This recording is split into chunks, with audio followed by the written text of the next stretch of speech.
you are going to get a rare look at what teams, most notably the Eagles and others, are going to think of the upcoming draft on Thursday with particular personnel. Okay? We have been given access to the Bledsoe report, which means this, folks. If you don't know what Bledsoe is this: Bears, Lions, Eagles, Steelers. It's a talent organization. A select group of NFL teams collaborate in a scouting, evaluating of potential draft prospects.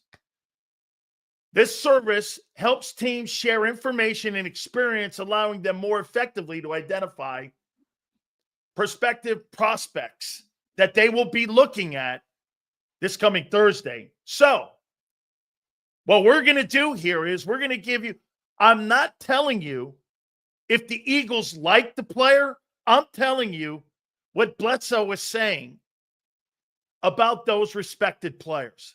So what we're going to do here, again, as usual, somebody like KCA has never heard of that. Well, this is what the Eagles use. Nobody that covers the team has this report. I do. A member of the Steelers gave it to me. So I get it every year, and I get it draft week. So we are going to tell you any player you want. I see Walter Nolan. Fine. We'll do Walter Nolan. Okay? We'll do Walter Nolan. Any player you want.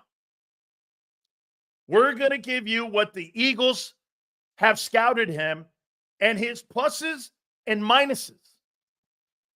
Every single player that will be Jack Sawyer, I'm going to give you a chance. By the way, since Johnny Mac is going to do his mock draft on Wednesday, I'm not doing it the same day. I may do it today. Okay? Nick Scourton, the kid from A&M. You put a kid, James Pierce.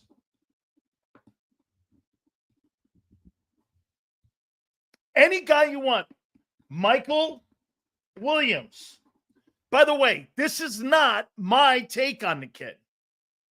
This will be what the Bears, the Eagles, the Lions, and the Steelers think of this player. Okay, first and foremost, I would like to say something about the Holy Father passing. Hopefully everybody had a great Easter weekend. God bless the Father. My medals that I'm wearing, I was fortunate enough to have him bless them. And I'm really grateful that he was able to do this for me. He sent it off to Rome. And back in the day, I got a little card in my wallet. And God bless Father. And hopefully, again, now he sits with Jesus. And so we're all good there. And God bless, what a great life he had and the impact that he had. You may not have liked some of his politics still. It is all good. So I want to do that first and foremost here on this Monday as we go forward. Okay. Rip Pope Francis for sure. All right. Cam Jurgens also extended. You guys have the best O-line in all of pro football. Well, I'll tell you what, you're paying for it. You are paying for it. You better be the best O-line in pro football because the salaries that you're paying just on 9 guys on offense totals $228 million. Salary cap was $279. And salaries alone, you're spending $228 million. Remember something. When you got rid of all those players on defense, now you know why. You're spending over $250 million on 9 guys on offense. Incredible. All right. I thought we would get started right away on this. Big Sills player evaluations. Okay? It's not $80 million a season. How stupid is that? Both your tackles are 40. How's that picking? One guy makes 22, the other guy makes 25. How's that 80? How's that 80? This guy can't add. This guy went to the University of Miami. Holy cow. Here, let me do it for him because obviously he's not very smart, or nor can he add. Okay? Here's what the totals are. 80 million, Cam Jurgens, 17 per. Cam Jordan, or Jordan Mailata, 22 per. Lane Johnson, 25 per. Landon Dickerson, 21 per. Dallas Goedert, 14-2 per. AJ, 32 per. Jalen Hurts, 51 per. Devontae Smith, 25 per. Barkley, 20.6. Where are you getting 80? Where are you getting 80 in salaries, guy? Where in the world are you getting 80? Yeah, it's $228 million. No wonder they're a little frugal on defense. No wonder they're letting everybody roll on the defensive side of the ball. All right. We'll get to that extension here in a minute. But I want to start doing player evaluations. And I'm going to give you a brief behind the scenes on each and every single player that the Philadelphia Eagles are looking at. So let's start it off with the most notable name. And I'm going down, so you have to indulge me here because we're going to go down the list, and it's a form that every single player, every guy you guys want to know about heading into the draft, offensive linemen, tight ends, wide receivers, offensive guards, centers. We have every single name of every single prospect. This is the Bledsoe review, the Bledsoe report. This is what, again, the Bears, the Lions, the Philadelphia Eagles, and the Pittsburgh Steelers all go off of. And obviously, again, nobody in Philly has this except us here. So there's Mason Graham. There's defensive tackle. Here's Walter Nolan. We will start this. By the way, guys, do me a favor. Please hit the like button. All super chats go to the top. Sandra, did we miss one? Did we miss a super already? J-Mac, what a douche. He's a great guy. Stop it. Malachi, not a first-round pick. He is a first-round pick. Okay, draft Walter Nolan. Just what we're missing. Another talentless fat chick on the team. Good luck. Well, I'll give you who Walter Nolan is. Here he is here. A 2-year starter transfer from Texas A&M after the 2023 season. First-team All-SEC, consensus first-team All-American in 24. Versatile defensive tackle. Let me get this a little bigger so I don't screw this up for you guys. Versatile defensive tackle, was lined up as a 5, a 4, and a 1. And a 3 technique and a 0 as well. So he gives you, now I see why Vic likes him. I didn't think he had this review on him. But this is Milton Williams. Difference is he's on a rookie contract. Do you know the difference between the first pick and the last pick in the draft is? One makes $44 million. The 32nd pick will roughly make around, I think it's 12 on his contract. That's the significant difference. I didn't realize until I'm reading it right here with you that Milton Williams and Walter Nolan have the same MO. 3 technique, 0 as well. Nolan has the ideal frame with a quick muscle upper and lower body. Powerful and athletic. He shows a quick first step. I was wrong. And ability to shoot violent hands to attack. Stun and separate from blockers. Sheds on the move. Rarely stays blocked. Okay. Now, there's going to be pluses and minuses here.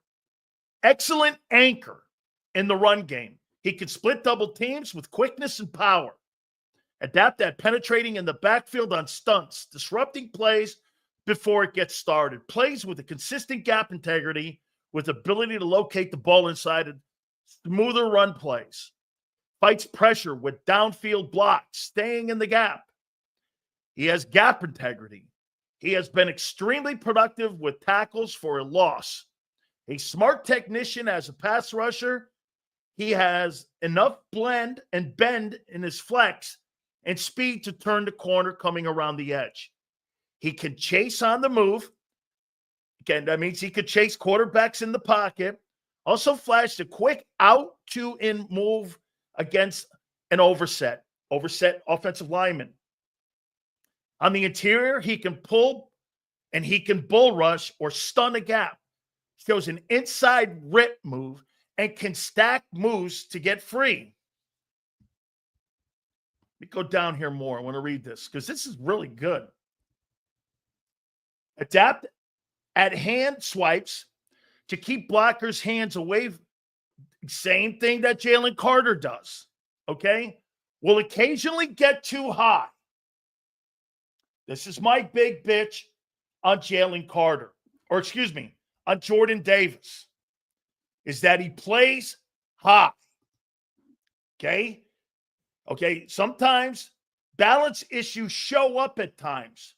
Working laterally off a block, he'll fall down. Rush plan can sometimes be out of sync. That is coaching. Okay, I'm going to read that again. Rush plan can sometimes be out of sync. Means he doesn't have a plan. Has what it takes to be an elite NFL 3 technique. Okay, so can get upright and out of his stance when he comes out. That's because you're killing everybody. Okay, that's because you're killing everybody. But has the ability to be an elite NFL 3 technique. They graded him at a 9.61. That's a higher grading than Cam Ward. Okay? That's a higher grading than Cam. So let me give you like the best guy at the position that was graded higher. And that's Mason Graham. He's a junior, 2-year starter, first team All Big Ten in 23 and 24, second team All American in 23, first team this past fall. Has played along the Michigan front from 0 to 3 technique with some 4 and 5 technique as well. Plays with incredible hot motor and is relentless with his consistent second effort. Massive in power. He's a former wrestler. I love that. Why is that important? Why is that important to hear that he's a wrestler? Why do you think that's important? He knows leverage. He knows leverage and he knows how to use his hands. It's important. Okay? Massive and powerful as a former wrestler. Plays with excellent balance. Attacking blocks, very difficult to block. He has a quick first step in hand, solid stack and shed to despite the loss of ideal strength. Let me say this to you. That means he knows how to swipe and get into the play. Adapt at defeating blocks in line. Sudden and powerful with his block. Lacks the ideal bend and flex to consistently work around the block and a pass rush. He's not very flexible. That's concerning. He often needs to stack moves to be successful. Graham has what teams are looking for in the interior defender, fits at the top of the class, and he's a 9.76. He's one of the highest rated guys in all the draft. Okay? So, this guy is really highly thought of when it comes to how you look at him and what people think of him with Mason Graham. So again, look down the line here, and here's Kenneth Grant. Kenneth Grant might be a guy that could be a guy that could also be down there. And then we'll look at Derek Harmon. These are the top guys that could be in the draft here at number 32. Okay? These could be the top guys. All right. Here's Kenneth Grant. Junior entry, 2-year starter, second team All Big Ten, 23 and 24, consensus third team All American in 24. Has a thick frame with ideal bulk for an interior defender, quick and athletic for his size. He's played 0, 1, 3 techniques and has the ability to align at any interior defensive position. He can go 3, 2, 1, 0. This is great. This is versatility. This is what Vic likes. Comfortable playing 1 or 2 gap. He turns quickness into power with a quick first step and strong hand surge to stack and shed. His hands are strong and quick, keeping blockers' hands away from his body. He's got excellent movement in upper body. And let me see here. Plays with a hot motor and pursuit angles. Plays all the way to the whistle. Has a surprisingly array, you're going to love this, of moves, including a bull rush, push-pull, arm over, under, along with various hand swipes. Can bull rush into a move and quickly escape. Flashes level that he can pop up right away, occasionally out of stance. When pad level gets high, he loses leverage, gets stuck or knocked off the ball. Gets too high, gets knocked back. Okay? He's been mostly a rotational player and shows the lack of stamina if on the field for long stretches. Still raw in some areas, but his power, athletic ability, and elite size makes him an elite prospect. Should fit immediately as a rotational interior defensive lineman. 9.47. That's a pretty good rating. First and second round. Okay? A lot of people have him in the middle of the first. Bledsoe, the Bears, Lions, Eagles, and Steelers have him going anywhere from round 1 to 2. So we put that into and we put that in the proper perspective here. Okay, so those were the top 3 guys. Let's do Derek Harmon. Derek Harmon, Oregon, 6'4", 313. Junior entry. Now, again, this is Bledsoe. This is what the Eagles think of him. This is the Eagles' evaluation of all these players. Eagles, Bears, Steelers, Lions. Okay? Nobody has this.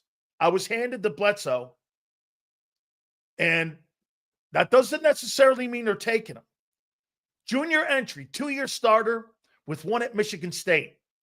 Transferred after the 23 season, 13 All Big Ten and 24. Thick build, strong upper body and length. Used as a 3 technique down to a 0. Effective as both a 2-gapper and 1-gapper. Quick at the snap. He's effective controlling the gap and penetrating into the backfield. Effective splitting double teams. Handles down blocks and stays on path. Doesn't get knocked off his chart. Can be disruptive, playing a gap, and normally shows gap integrity. Quick, strong, reaches his potential. His upside will be attractive to NFL teams needing an interior defensive lineman. He has a 9.32. Anything over 9, you're talking first round. They've got him anywhere as a prospect, Harmon, between 1 and the second round. Okay? Like I said, I'm going to do something here for you guys that nobody has. Every player you want to know. And most notably, we should go now to the edge rushers. Because this is where you're going to see a lot of movement, I think, by the Eagles. And these are the guys that people are looking at and believe that the Eagles are going to draft in the upcoming draft. There's a ton of names here. Elijah Simmons from Tennessee. That's not a really good grade. I mean, some of these go all the way down to 3.61 grading for Bledsoe. Okay, let me give you a for instance. Abdul Carter's got one of the highest grades he might be the highest graded guy in the draft. Junior entry, 3-year starter, first team All Big Ten the past 2 years, along with consensus All-American, was named the 2024 Defensive Player of the Year, Lineman of the Year in the Big Ten. Versatile defender who has played off the ball and on the edge in both Penn State's defenses. Prior to 24, he's been an effective chase linebacker and solid coverage skills. He still got some reps off the ball, but in 24, he made the successful transition to edge primarily to take advantage of his pass rushing skills.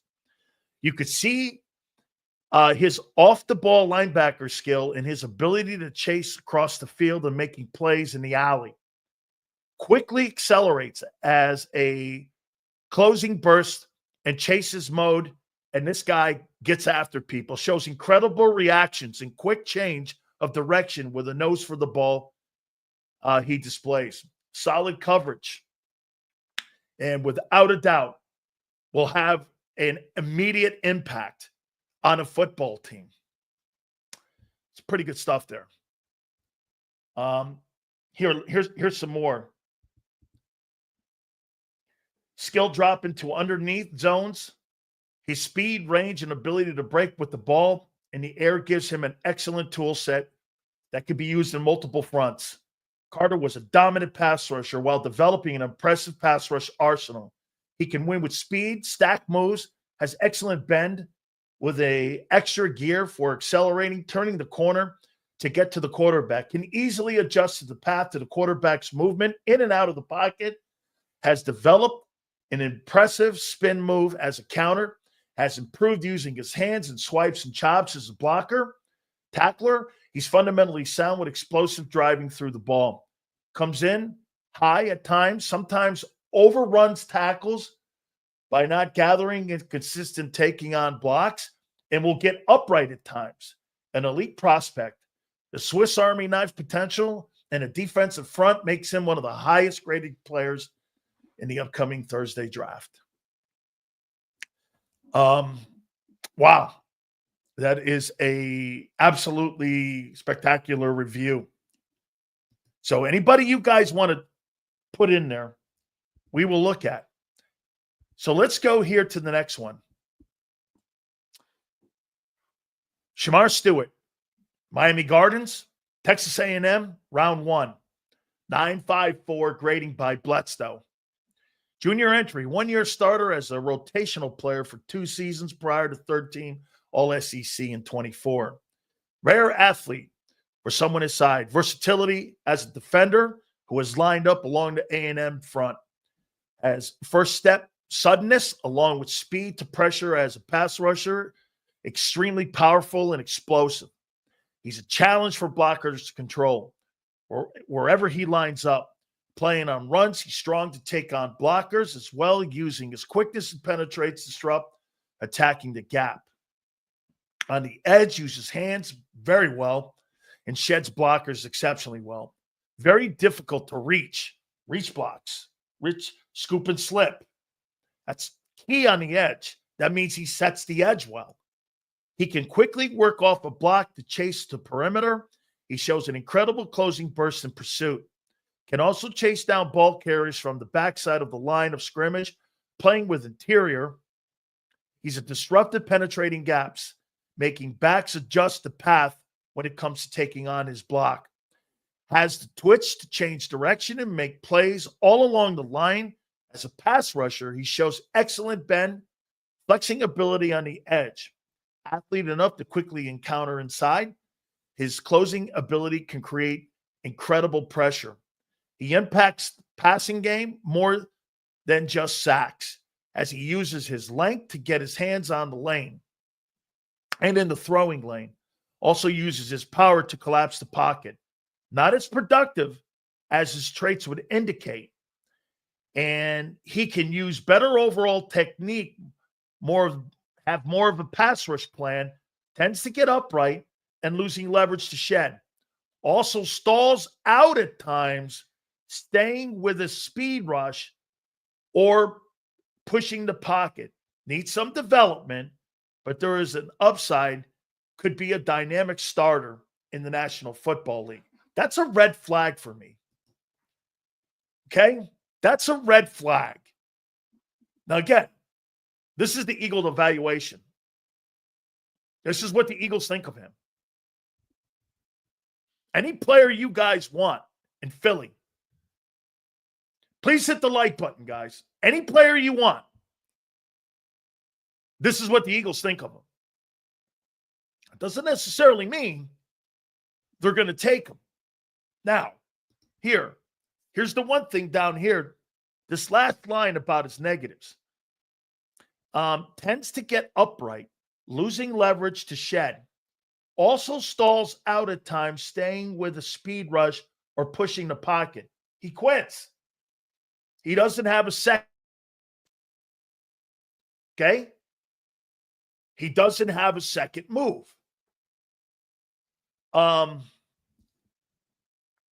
That's got to be better. That kind of bugs me because that means he quits. Okay? That means he quits on the play. All right? Let's go to the next edge. Michael Williams, Georgia. Rounds 1 to 2, 6'5", 267. I'm going to get away from the accolades. Flashes an explosive get-off to get immediate separation using his long arms. Sets a hard edge and can make plays from the outside to the perimeter. Can redirect off the block and close in backfield pursuit. Covers a lot of ground chasing. Solid tackling skill. He's productive getting tackles for losses. Speed to power. Pressure's excellent as he can get to a push on a tackle, working into the move. Has a reliable hand swipe. Working the edge off a tackle. Can counter inside. Has been effective on inside stunts, attacking gaps. He's apt at getting his hands in the throwing lane to inhibit the quarterback's view. Those long arms have been effective on strip sacks. His assessment in defense is a factor at times. You have to account for him. That's what they're saying. But there are also times he's not exceptionally quick off his stance. Does not consistently show great bend and flex running the arc, the hula hoop that I call. He can lose balance at times, working the edge against the athletic tackles. Lane Johnson murders this guy. Now, Lane murders everybody. Okay? Understand what I'm saying here. Okay? Powerful athletic tackle. Can stalemate him as he gets high at times and locked up. Needs more refinement, but the physical tools are there for an impact starter in the NFL. Okay, you can lose his balance at times and working the edge against an athletic tackle. Shit, they're all athletic tackles now. Okay, they're all. Here's Nick Scourton.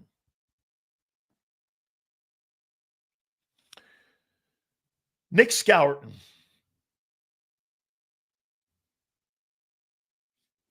Let me double check here.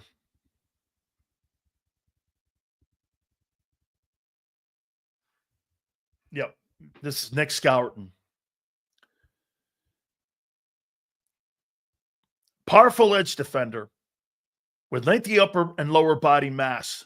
Versatile player with ability to line up from wide 9 to 3 technique. Holy shit. You could put this guy in a wide 9 and put this guy out in space almost. And this guy can go all the way down to a 3. This is another Vic Fangio guy. Keep an eye on this guy. He's mostly on the edge. Has played both 2 and 3 techniques and has played 2 and 3 stance, which means he can put his hand in the dirt and he can also stand up. Shoots his powerful hands into blockers at the snap. He can hold the point and stack and shed. Does a solid job reading blocking schemes. Means he knows what's going on in there. Okay? He's got the versatility to be able to do whatever it takes inside to make the play. and get to the play. Has a powerful bull rush, which can be extremely hard for tackles to keep him out of the backfield.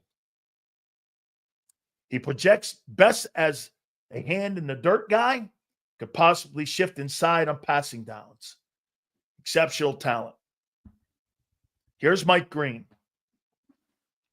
These are great.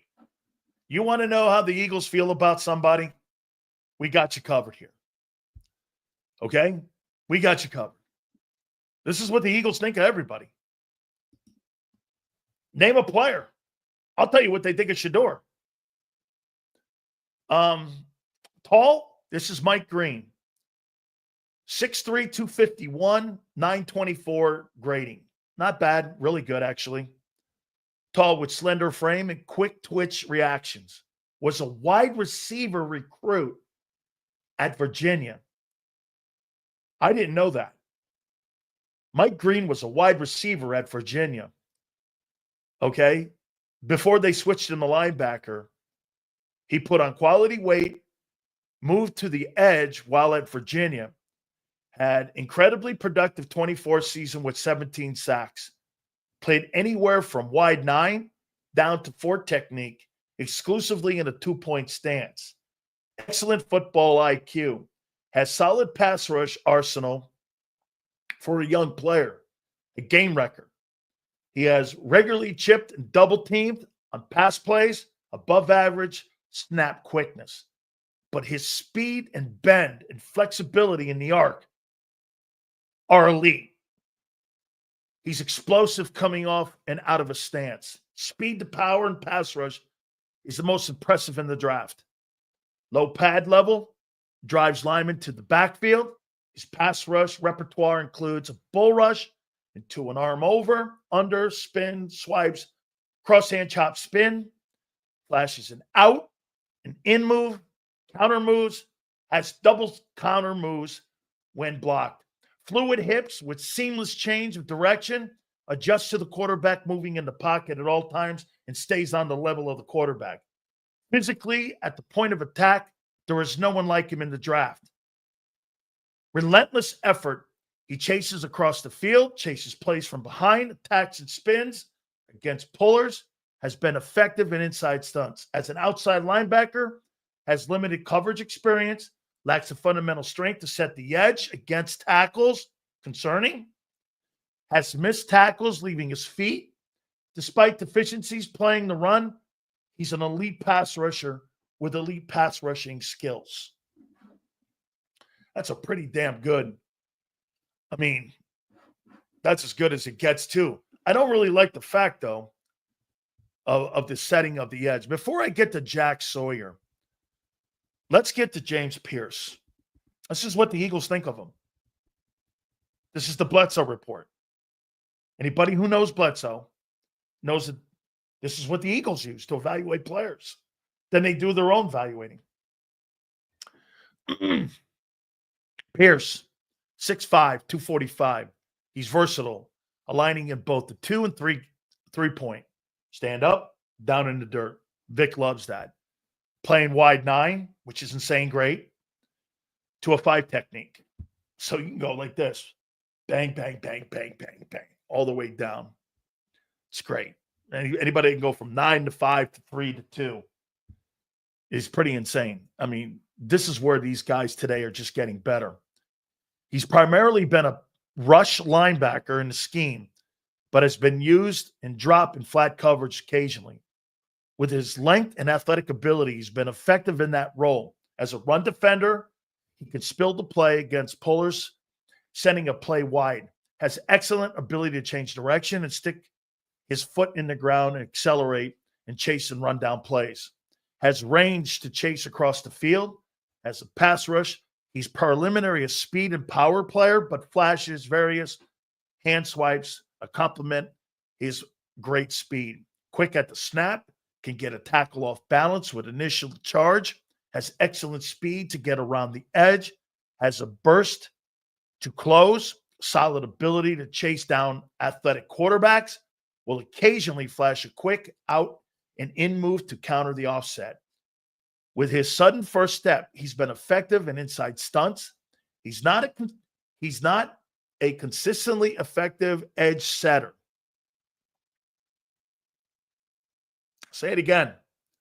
He's not consistently an effective edge setter. And teams have had success running right at him. Well, this sounds like Michael Parsons. Okay? This sounds like Michael Parsons. Because you could do that to Michael Parsons. He's not a consistent, effective edge setter, and teams have had success running right at him. Lacks power and hand usage to consistently separate from blocks. Powerful blockers can easily ride him out. Some hip tightness shows up at times, and his bend around the corner is inconsistent. His pass rush arsenal has been limited, and he lacks an effective counter. Too often locked up by an athletic blocker, his playmaking skills, though, are impressive. But the holes in his game need attention. He projects as a rotational pass rusher initially. Eagles don't think high of him.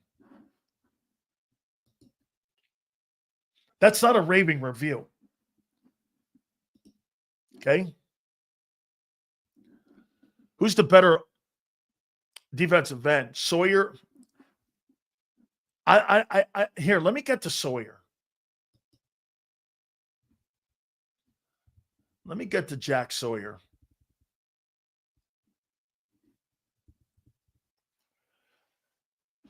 Jack Sawyer, 6'4", 260.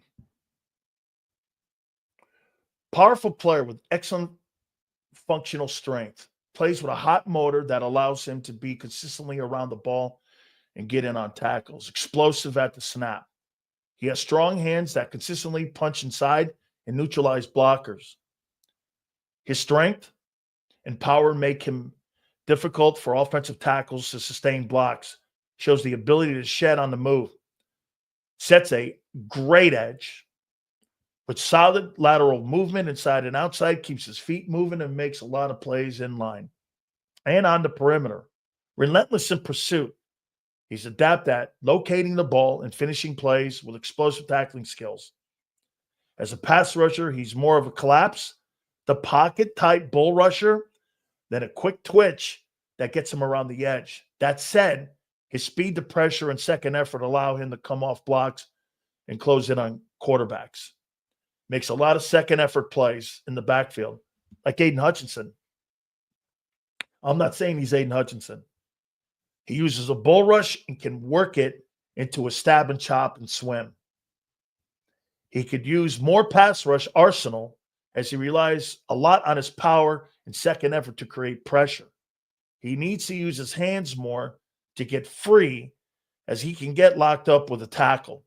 Lacks elite quickness at the snap and gets more pressure than sacks. Closing speed appears average, and his range and pursuit somewhat are limited. Lacks ideal bend in his turn around the corner, which can limit him as a pass rusher. He's more athletic than advertised, and his motor and football IQ make him really and make up for the deficiencies. Has a high floor in the NFL. He's got an 8.94, so he's under a 9. Got him projected between the first and second round. Wingspan 7'7", 1'8". Arms 3'1", 6'8". Ran a 4.9 40. That's terrible.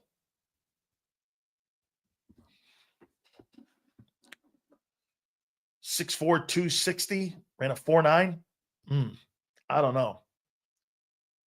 That don't look. That's not a real great endorsement. Guys, do me a favor. Please hit the like button.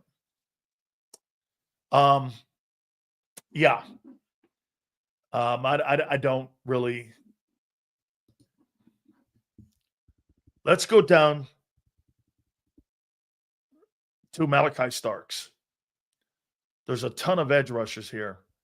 The other kid from Ohio State, JT, There's Landon Jackson. We'll get to all these guys. Anybody you want.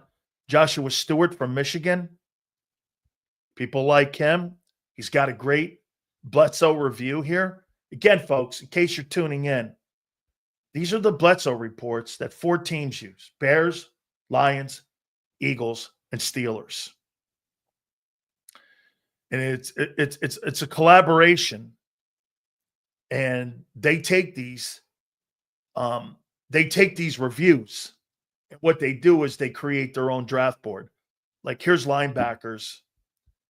We'll get to the linebackers here in a minute. Here's this guy Campbell. Let's take a look at this guy Campbell. I love this player. Jahad Campbell, 6'2", 235, ran a 4.5, 240. He's got a bigger wingspan than Jack Sawyer. Versatile linebacker with imposing size and strength. Primarily played off the ball, but also used in the edge as on-the-ball outside linebacker. Patient with run fits. When he's diagnosed, he shuffles downfield, uses his feet well, stays in pursuit, and can hit open windows or take interior blockers on effortlessly. Uses length to separate from blocks, flashes quick hands, and sheds on the move. At his best, scraping and pursuing to the perimeter, he's elite. Flashes fundamental tackling skills and has improved his ability to wrap up and make plays in space. What does Vic say? This is a Vic Fangio dream guy right here. This is a Vic Fangio dream guy. He makes plays in space. What does Vic tell you? The game's played so much more in space. This guy's elite in space. Flashes fundamental tackling skills that are elite. Plays with hustle, gets to a lot of tackles. Excellent blitzing skills. He can hit inside gaps, closed in on downfield blockers.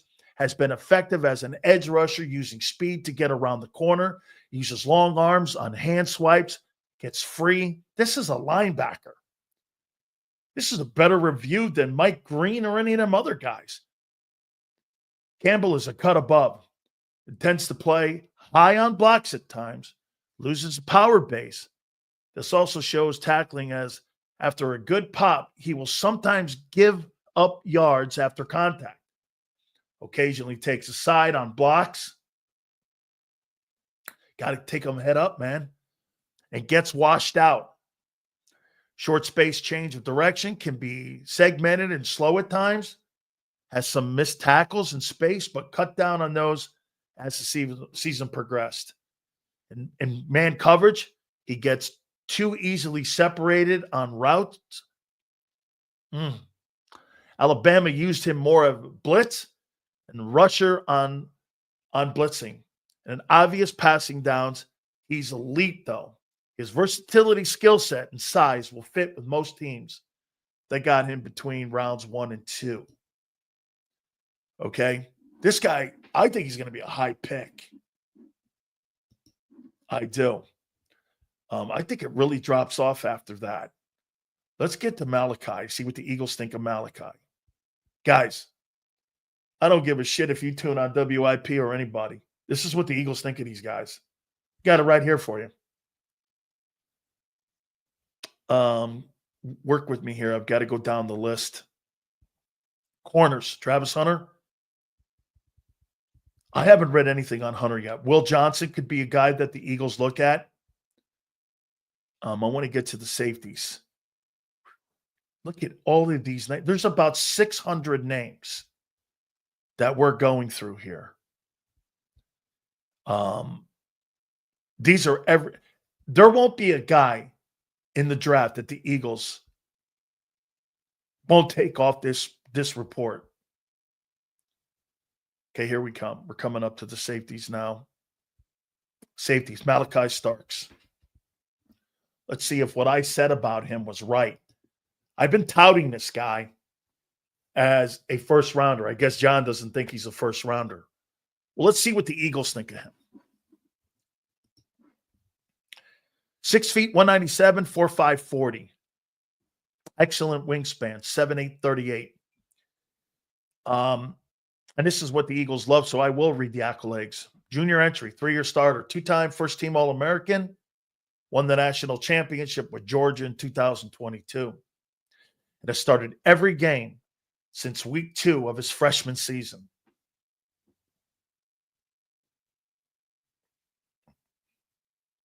That's at a program like Georgia. Did you hear what I just said? Did you hear what I just said about Malachi Starks? I want to read that again. He has started every game since week 2 of his freshman season in one of the most talented rosters. All the guys that you guys have in Philly, this guy is one of the better players that you've even drafted. So when he walked, he's not a redshirt.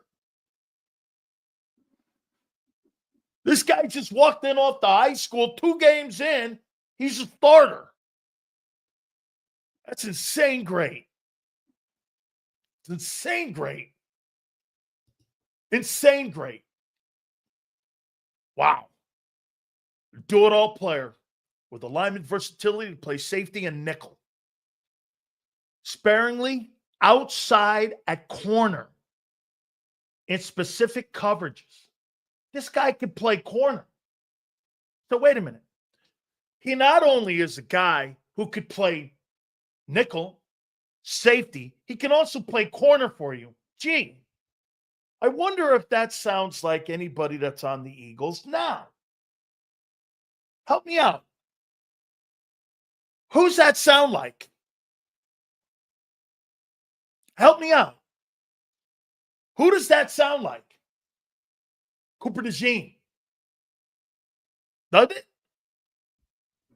This is what the Eagles think of Malachi Starks. This is the report, Bledsoe. How many people have ever heard of Bledsoe? You guys, I've used this every year before the draft. Carl Dunbar sent it to me. D-line coach, former teammate of mine.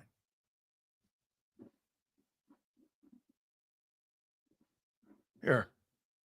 We continue.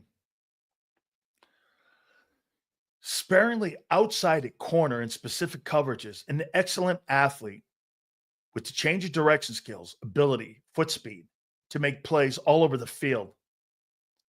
He's fluid in space with his nickel back pedal and noted bail techniques, great range.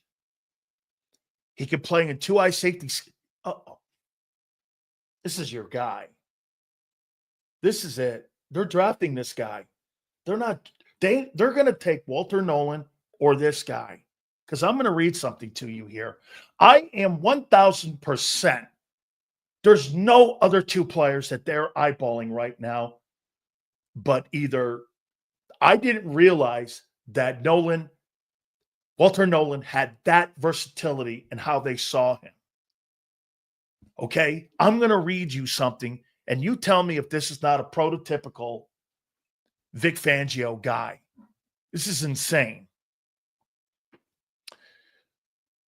Okay. A do-it-all player with alignment, versatility to play safety and nickel, sparingly outside at corner and specific coverages. An excellent athlete with the change of direction skills, ability and foot speed to make plays all over the field. Please hit the like button, guys. Excellent and fluid in space with a nice back pedal, noted ball techniques and bail techniques, great range and 1 high. And here it is, folks, 2 high safety schemes. He's excellent with great range in 1 high and 2 high safety schemes. I don't know about you. That's zone coverage. Can be a true sideline to sideline developer at the next level. Notable instincts and processing speed to read concepts. Takes away multiple routes at any point on the field. Once over the top and underneath, has closing speed. His start-stop ability is unmatched with elite burst, allows him to close space in an instant and pounces on a target with exceptional tackling. strictly in man coverage with impressive techniques and excellent hip. He's got excellent hips to carry receivers across the field and limits them in separation. Flips matched with speed to turn and escort receivers downfield and to the sidelines. Considerable ball skills. He will play through receivers' hands to break up passes at the catch point.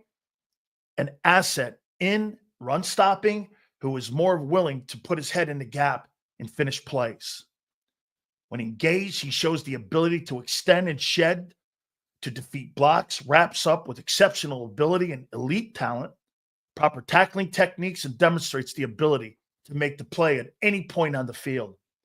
High motor blare and backside pursuit, must improve his angles both in the ball carrier. Okay. His angles both as chasing down ball carriers has shown some difficulty jamming receivers, making him prone to get stacked early in a route. Possesses a light frame that create minor strength deficiencies at the next level. So again, there's pluses and negatives here to the guy. I don't know about you. He has a 9.69 rating. The Eagles look at this guy as an incredible talent here.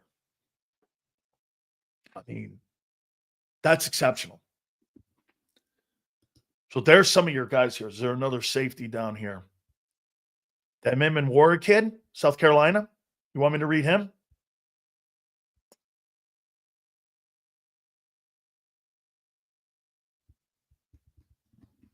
South Carolina. Big body safety prospect with notable muscle definition throughout his body, eye-popping movement skills, and very fluid for someone his size. His combination of speed, size, and strength alone merits attention in the draft.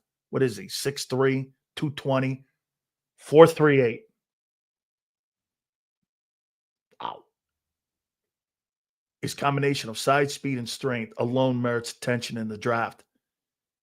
In bail technique, he guides downfield and shows that he can be relied upon as the last line of defense who will not let anyone behind him. And underneath zones, he picks up the passes, all threats and zones, while keying quarterback intentions, quick processing and speed to recognize concepts, and positions himself to take away the routes and plays the ball.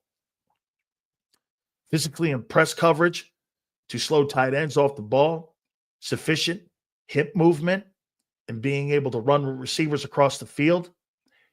He is a heat-seeking missile from death who will plant his foot in the ground and drive to the ball and drive through the player. Tremendous ball skills. Tracks the ball in the air, utilizes impressive range from both underneath, from depth to get to the passing lane and pick off with soft hands. That's great hands. Shows and can deflect balls with his back to the quarterback. Timing of the routes. Let's get to some of these deficiencies. Some tightness shows up in his back pedal. Best suited here. Here's another guy that you have to look at here. Okay? Here's another comment.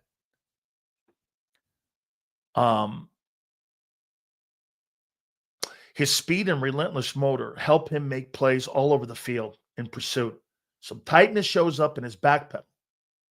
Best suited as a too-high safety in the next level. He's got extraordinary range. Bites on play action, getting him out of position sometimes. Receives a receiver separate on a break too often in man coverage. Allows some yardage after contact, although not significant due to planting his feet on contact. Okay, so again, he's got a high rating too. They call him a heat-seeking missile. So it could be down between those two guys. So this weekend I was watching the movie Draft by the Browns, picking top 10, nothing changes. No. Guys, do me a favor. Please hit the like button here. Let me go back over here. I'm going to read you somebody. I mean, these are all players that the Eagles have. There's like 600 names in this thing. This is one of the this is my tool. Why I don't really miss too much, because this is what the NFL thinks of players. Yeah, let me go back up here. I want to go back up here to the quarterbacks. And I want to give you what they think of Shedeur Sanders, just to show you what the Eagles think of Shedeur. Here's Shedeur Sanders. Okay.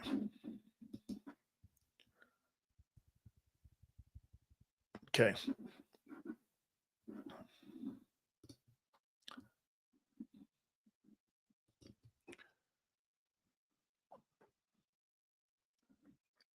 Shedeur Sanders, obviously the son of Hall of Fame cornerback, and head coach of Colorado, Deion Sanders. Winner of the Jerry Rice Award at the FCS level as a freshman. He's a field, this is maybe what Xander is probably going to like. He is a field commander who knows the game inside and out. There is a cleanliness to his game. There's a cleanliness to his game from a mechanical perspective across the board. His polished footwork and release paved the way for his excellent accuracy and ball placement at all levels of the defense. He is used to spotlight every single wide receiver with effortless throws, can handle pressure, and understand all the jobs a face of the franchise needs to accept. That's what Xander's been saying. Will not be caught off guard about the demands of the position. So that's in their evaluation too, on what Xander's been saying. Puts the ball where it needs to be. A receiver-friendly passer who understands defenses, touch, timing, apt at throwing receivers open and getting the ball in tight windows. Clean mechanics from top to bottom. Repeatable footwork and hip involvement as a passer with a clean pocket. Consistently over-the-top release, excellent tempo that creates outstanding accuracy and placement of the football. Layers the ball between levels of the defense, good decision that he makes, who trusts his arm, protects the ball exceptionally well, shows good feel for coverages and route combinations, tough as nails. Will wait until the last moment to get the ball out, knowing that the hit is coming. It's tough. Has a lot of check marks on his score sheet, but lacks standout athletic ability. His size is somewhat of a shortcoming. He tends to drift backwards against pass rush pressure instead of stepping up. This creates inconsistent follow-through footwork and hip rotation to his throwing motion, which can cause a lack of zip on the football. Needs to be fundamentally sound to bring out his arm talent. Without the deeper intermediate throws outside the numbers can become difficult.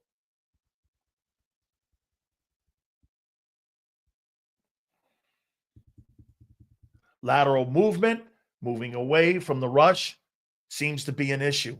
There's somewhat of a slowness to his game he needs to fix. Will need to speed things up consistently, fit balls into these NFL windows. Has enough movement skill to escape the rush with an opening, but doesn't use his feet enough.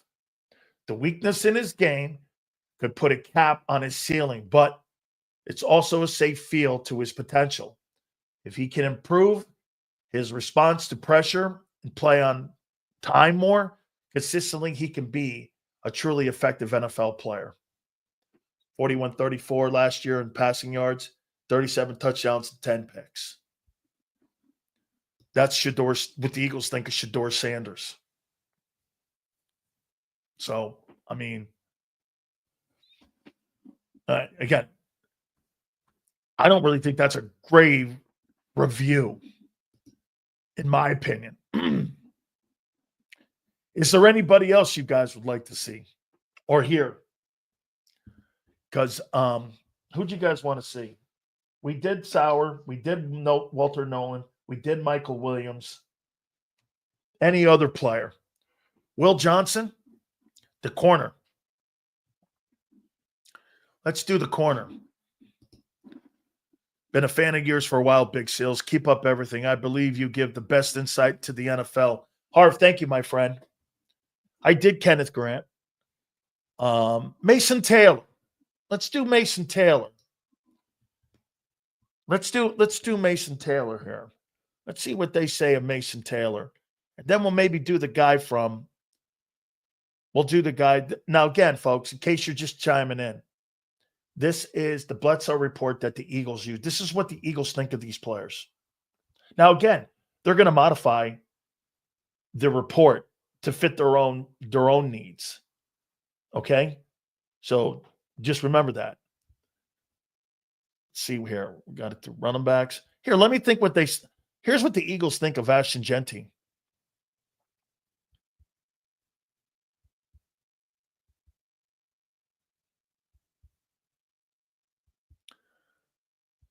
Here's Ashton Genty. Let's see what they think of him.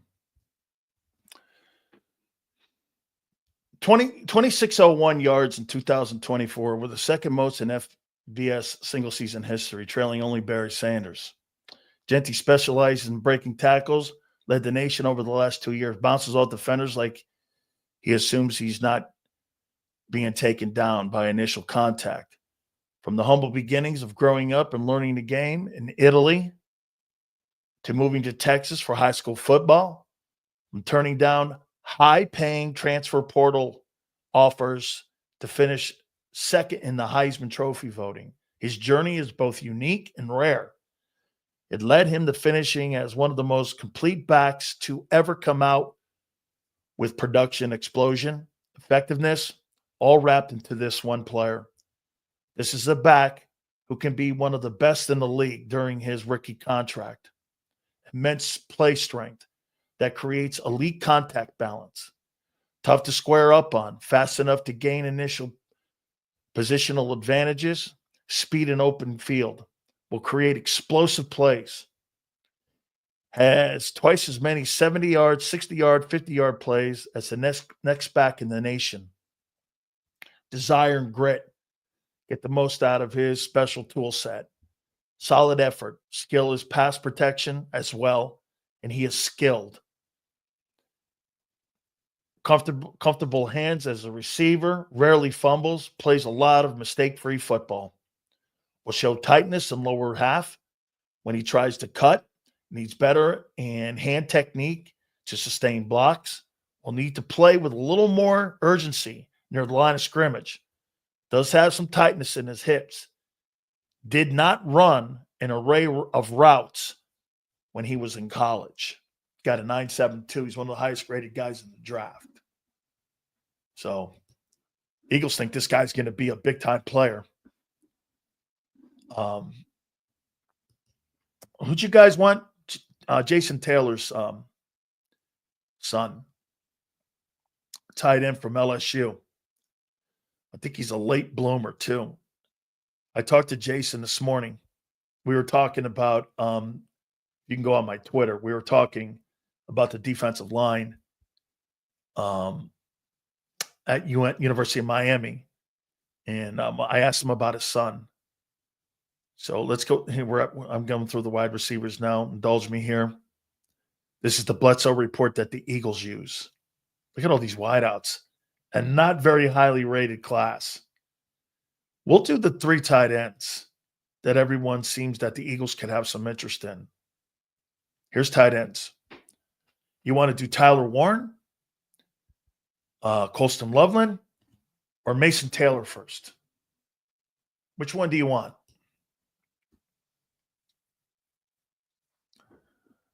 Let's do the let's go in order. Here's Tyler Warren. Tyler Warren, excellent size for his position. He's a two-way prospect. who will make a difference both as a receiver and inline blocker. Versatile player who was a high school quarterback, is equal apt as a slot receiver in hand in the dirt. Had 17 receptions for 224 yards against Southern Cal. He played 50-50 run-pass offense, had 153 career receptions while playing in 54 games with the Lions. Shows an ability of finding soft spots in zone coverages, along with solid route running skills.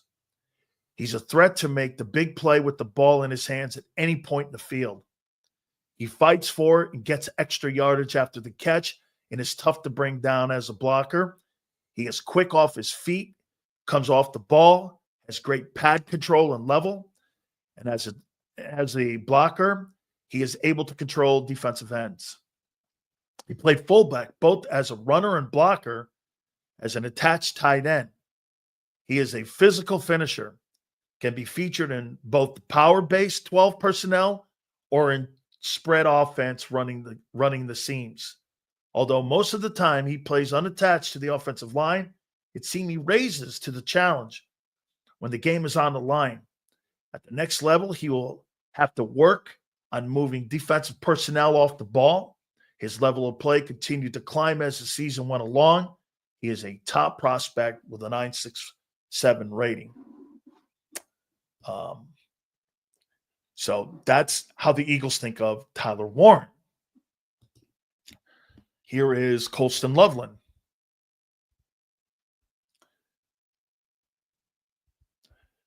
Colston Loveland.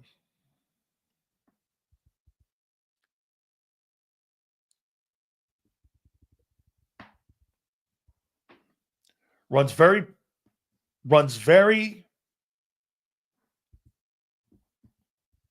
I want to make sure that this is him.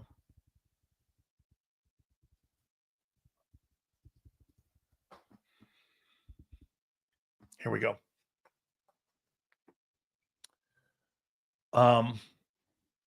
Colston Loveland, Michigan.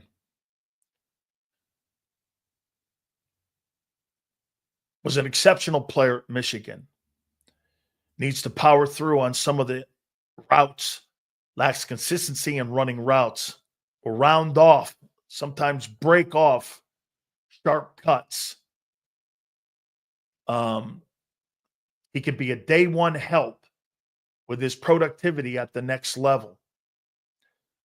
I wouldn't think that that's a really high rating here for him. Oh, excuse me, that's not him. Here he is here. This is Loveland. Runs very precise and controlled routes. Rangy body type, sells the upfield pass route before breaking the route. Had 117 career receptions for Michigan. He is mismatched for linebackers trying to cover him. Normally an excellent route runner, quick in and quick out breaks, has excellent hands as a receiver, will generally catch the ball in front with his soft hands. Will go up for the football, giving him a great catch radius. Will play all the receiver positions inside and out. His versatility is a big plus. Has speed to stretch the defense. Occasionally can be a bit inconsistent, getting sloppy as a route runner at times, especially when he's tired in games. Interesting. Will get a bit top heavy on some run blocking. Not your prototypical aggressive run blocker. He's a little high from time to time on blocking. So he's not quite the blocker that Tyler Warren is. I would have thought that would have been different. I thought that would have been a tad bit different here. Here's Mason Taylor.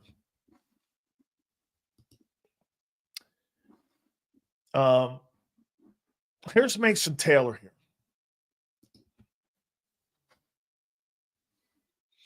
Has a great frame for a tight end at the next level.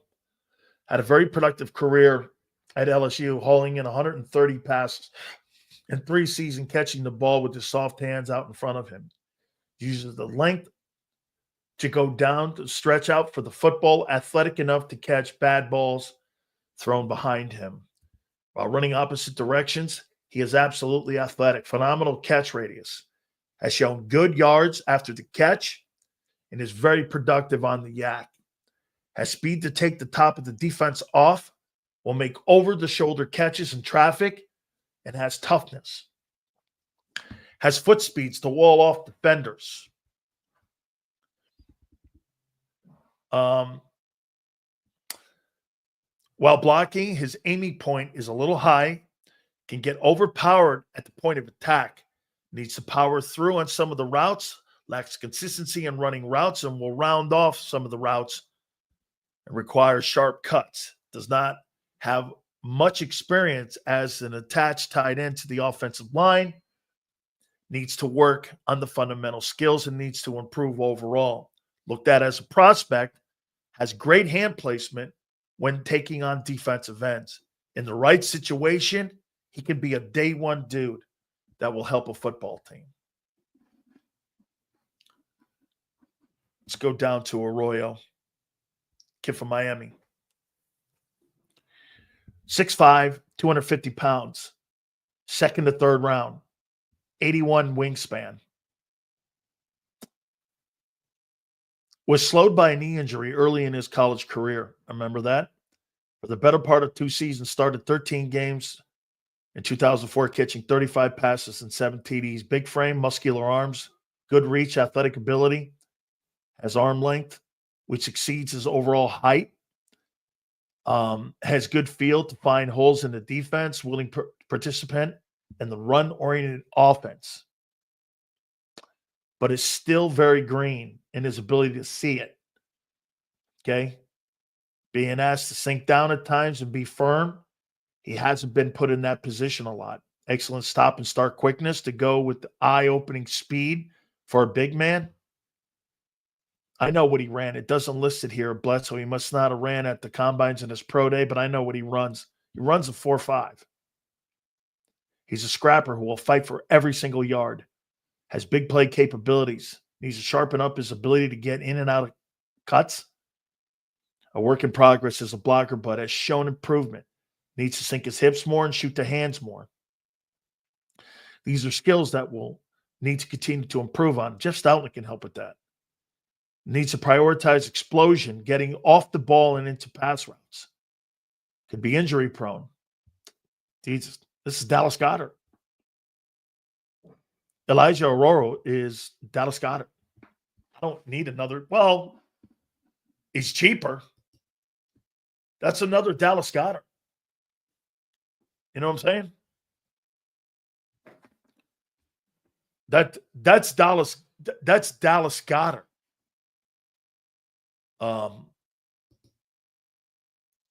Yeah. Here's Harold Fanning.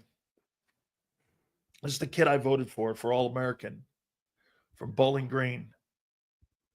Funny. Remember something. Isn't your quarterback coach from Bowling Green? Is the Bowling Green is the new Eagle quarterback coach? Isn't he from Bowling Green? I mean, if he's available, why wouldn't he take him? Okay, well here's this kid. 6'3", 241, 4'7", 140, 80 wingspan, which is great. Had 180 receptions over his career, completed well at the combine and showed good overall measurables. Does everything from football standpoint with excellent quality. He's straight ahead speed to stretch defenses, solid route runner with deceleration into breaks and bursts coming out. Has excellent hands, as evidenced by only 2 drops his entire football career. Wow. This guy's got 2 drops in his entire 3 years or whatever. It's his entire 4 years, he had 2 drops. Knows how to get open and settle into soft spots in the zones. Has body control to adjust to bad footballs. Solid catch radius, fights for every yard on every single reception, and has good numbers on his yards after the catch. Flashes blocking skills and gives a great effort with ability to block second-level defenders. Played well against all competition, both in the MAC and in non-conference games. Has good numbers on his yards after the catch. All this being said, he continues to need to work on releases and getting off the press. Needs to work on inside strength and his flexibility. Pad level gets a bit high when run blocking. Lacks the strength to block in-line defenders and is too easily controlled. May not develop into a great attached tight end, meaning you can't put him on the line of scrimmage. You got to put him in space like the kid Pitts down in Atlanta. Okay. However, he will be a good move guy with an arsenal of skills to be a good football threat in National Football League. So this Fanning guy, you know that kid Pitts? You know the kid Kyle Pitts down in Atlanta? That's kind of what he is. Okay? That's kind of what that guy is. Okay? I did Taylor. Taylor's a project. Okay? Anybody else you guys want to? I wrote names down here. Now, again, in case you guys are jumping in, this is the Bledsoe report. These are all the players that the Bears, the Lions, the Eagles, and the Steelers, they use this service. Now, this is just one of the tools that those 4 teams use. 32 teams used to use it. I still think probably a lot of them probably will glance at it, but it's available through the league. You understand that this is the league. All right? This is the league and how they put this together, and the Eagles subscribe to this service. So when Howie Roseman's evaluating, you know that book that Howie, hey, get this. Have you guys seen that video of Howie Roseman in the draft room? He's got 2 books. He's got his own, and he's got Bledsoe's. Those are the 2 books he uses on draft day. His and Bledsoe's. And he matches them up. That's how he goes best player available. Okay? The Malachi Starks kid. Me, after reading that, I go Malachi Starks, Walter Nolan.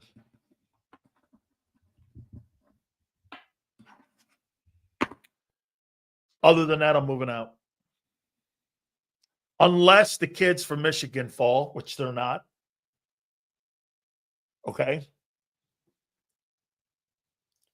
Let's see here. See, this is an impossible question. Seals, who do you see the Eagles picking first? I don't know what the board is in front of them. They're 32. How would anybody know? Okay. How would anybody know? Let's take a look at some of these other guys. I see you guys bringing up some names here. Let's go up the board here. That's tight end. Let's go over on the defensive side of the football, because this seems to be where they're going to have to, because of what happened with Cam Jurgens today, more money's being spent on that side of the football. My God. I mean, the Eagles don't even try to make it at least kind of hiding a little bit where they spend their money. I mean, it's incredible how much cash they spend over there. You got $228 million in salaries alone now with this Cam Jurgens extension. It's crazy. I mean, the cap is 270. What a bunch of absolute big money contracts, especially in the O-line that you guys spend. Man. All right, let's go over to the defensive side. Offensive tackles look to be pretty decent. It's, you know, when you read some of these and you see some of the grades now, you get a better sense that TJ Sanders, did they bring that TJ Sanders kid in? Xander, did they bring that TJ Sanders kid in? I don't remember if they brought him in.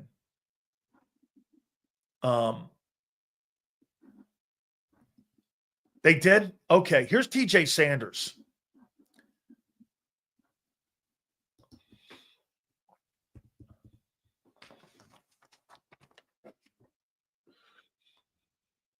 He's a versatile defender who played a 5-4-1-3. Again, look at that. This is Vic Fangio. Vic Fangio has more control over the defensive personnel maybe than any coach in that building. Did you hear what I just said? These are all skill sets that fit what he's looking for. Okay? Look. TJ Sanders, South Carolina, Marion, South Carolina, has an 80 wingspan, 6'3", 297. Versatile defender who played in 5-4-3. He's quick at the snap. He's sudden to shoot his hands to control blockers. Strong upper body and normally low pad level allow him to stack and shed on the move. He controls ball blockers exceptionally well. His ability to get off ball side leverage is notable with his notable strength. Adapt at hitting gaps to disrupt run plays and uses excellent leverage and lateral ability to make plays along the line of scrimmage. His quickness, ranges, and acceleration consistently put him in position to chase down backs in the backfield. His greatest asset are his pass rush tools. Listen here. What did Howie Roseman say the last time he was in a press conference setting? Pass rushing from the defensive tackle interior position is essential in success in today's NFL. I feel a big trade coming draft day for a vet.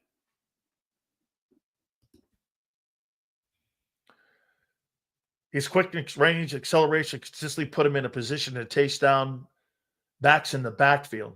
Has a variety of ways to get to the quarterback, along with bull rush to a move, flashes hand swipes, counter moves, combined with closing bursts can create immediate pressure on the quarterback and in the quarterback's face. Effective on inside stunts, he can explode through the gap and is slippery beating blocks moving to the quarterback.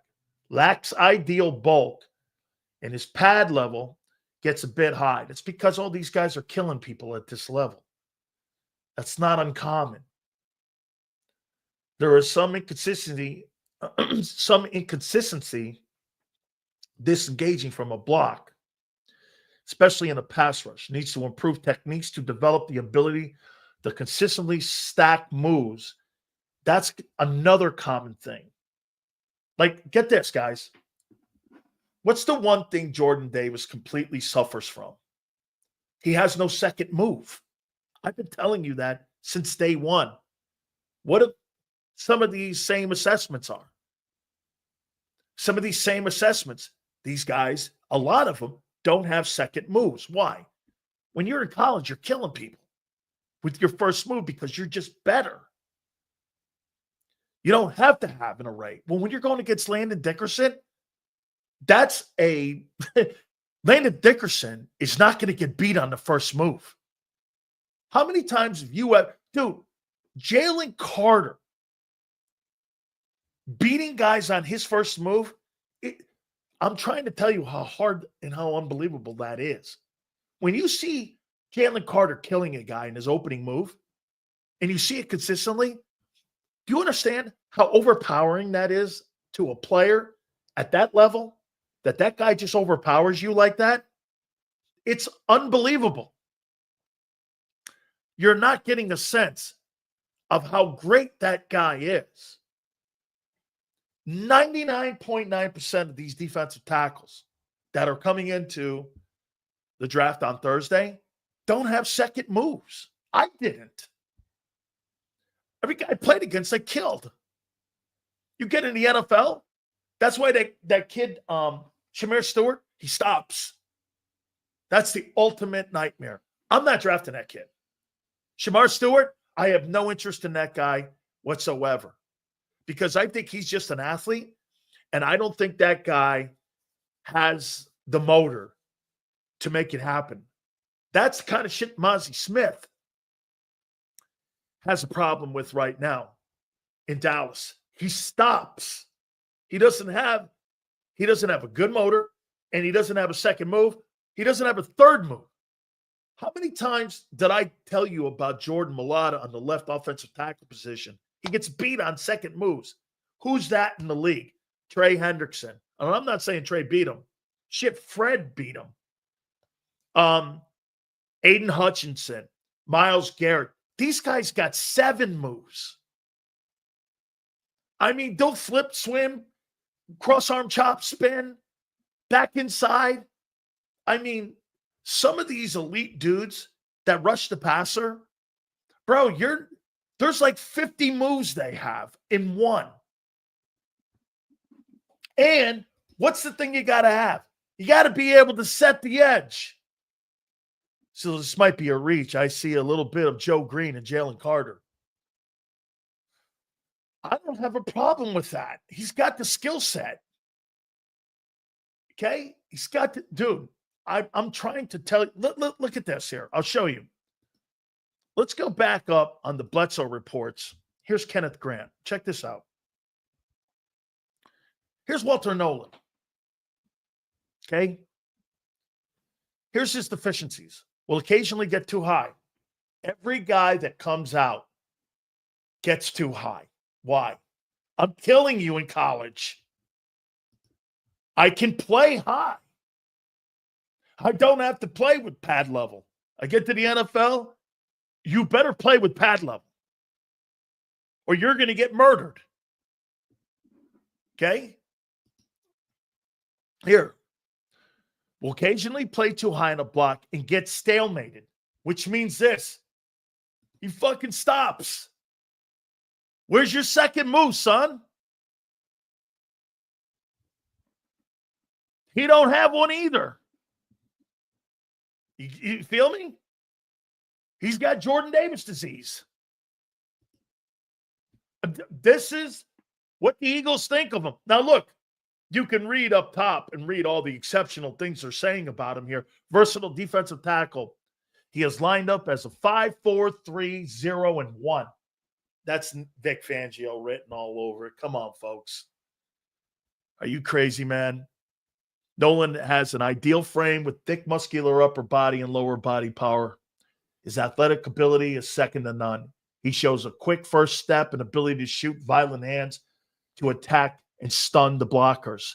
Sheds on the move, rarely stays blocked. Excellent anchor in a run game. He could split double teams with quickness and power.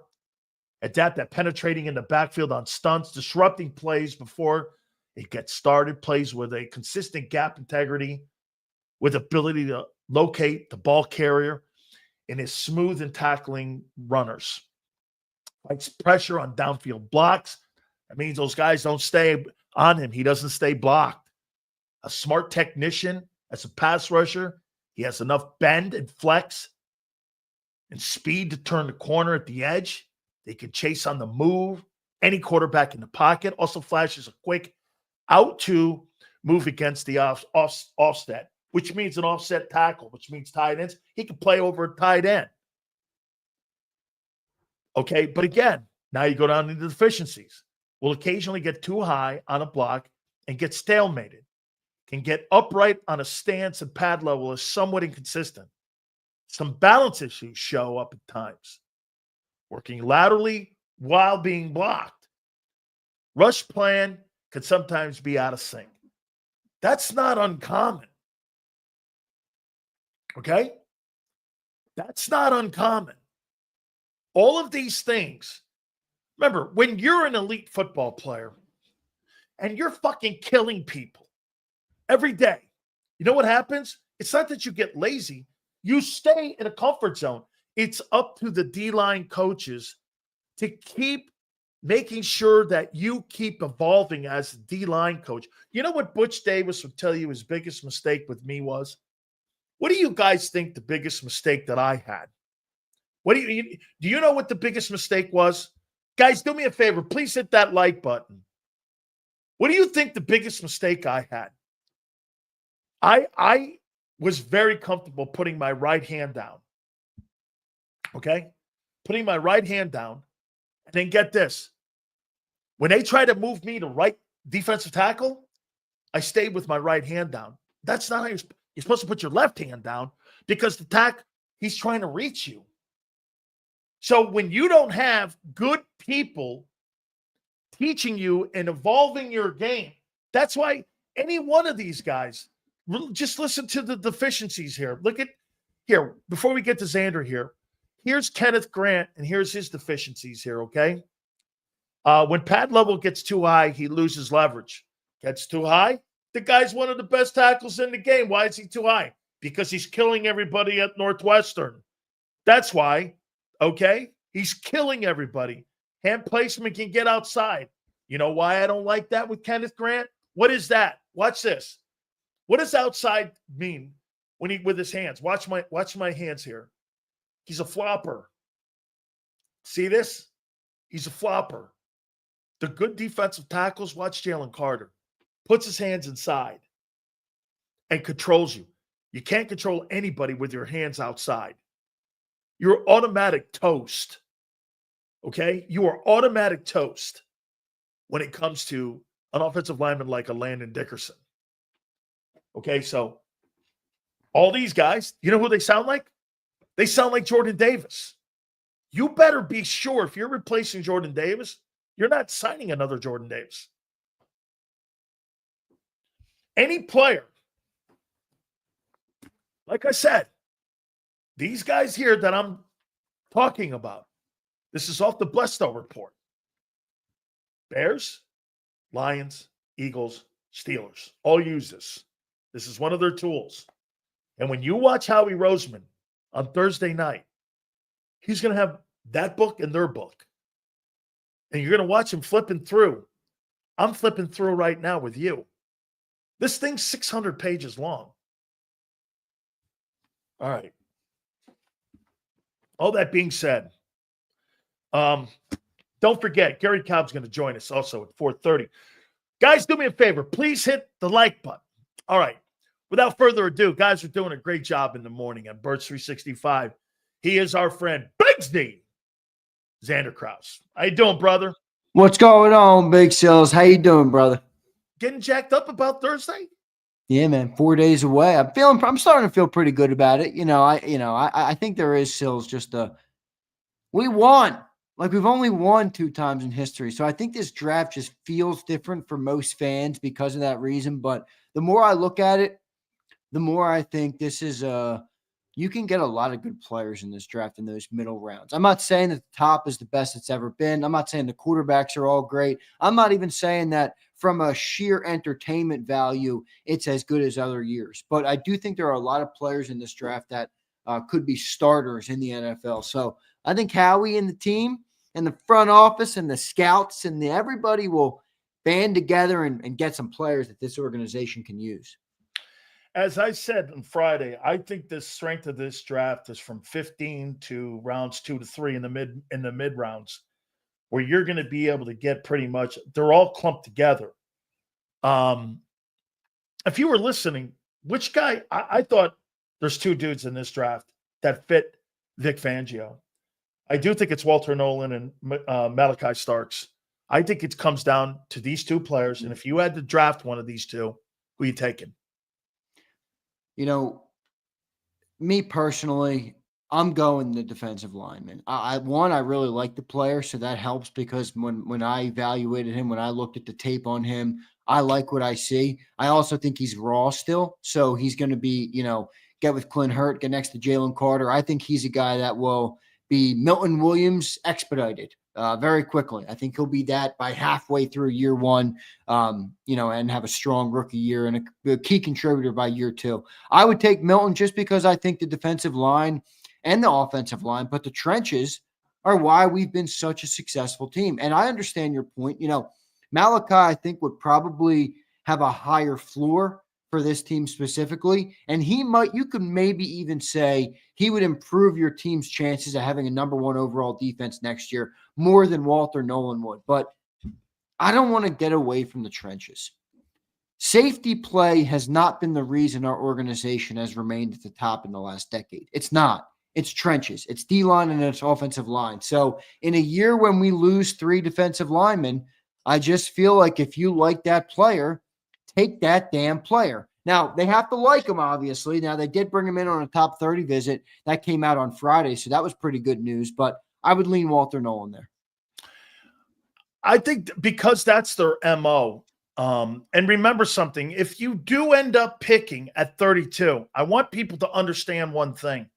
Here's the difference between the number 1 overall pick with the Tennessee Titans versus the 32nd pick that the Eagles will be making. The first pick's going to make a guaranteed $43 million. The 32nd pick is going to make $11.86 million.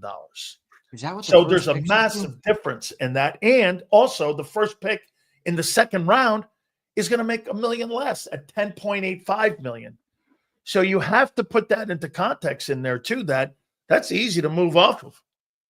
That's what the base salaries are. I mean, the second pick in the draft is that's a big peanut for the top pick. I didn't realize it got that high. Is that what it's up to? 47 million? 43 million. 43 million. 43 million. Wow. The second pick will get 41 million guaranteed. And it's fully guaranteed, by the way, because again, the first round draft choices, all the contracts are fully guaranteed, and they have that 5th-year option in there. And again, remember, the Eagles pick will be 11.86, and the first player taken in the second round will make roughly 10.85 million. That shows you how this thing drops down there. So not only do you have latitude, you also have financial kind of freedom down there too, because you're not guaranteed into a $50 million contract sitting at the top end of the draft there too. So yeah, that's a big thing. I mean, that's significant money. That's not like a couple million.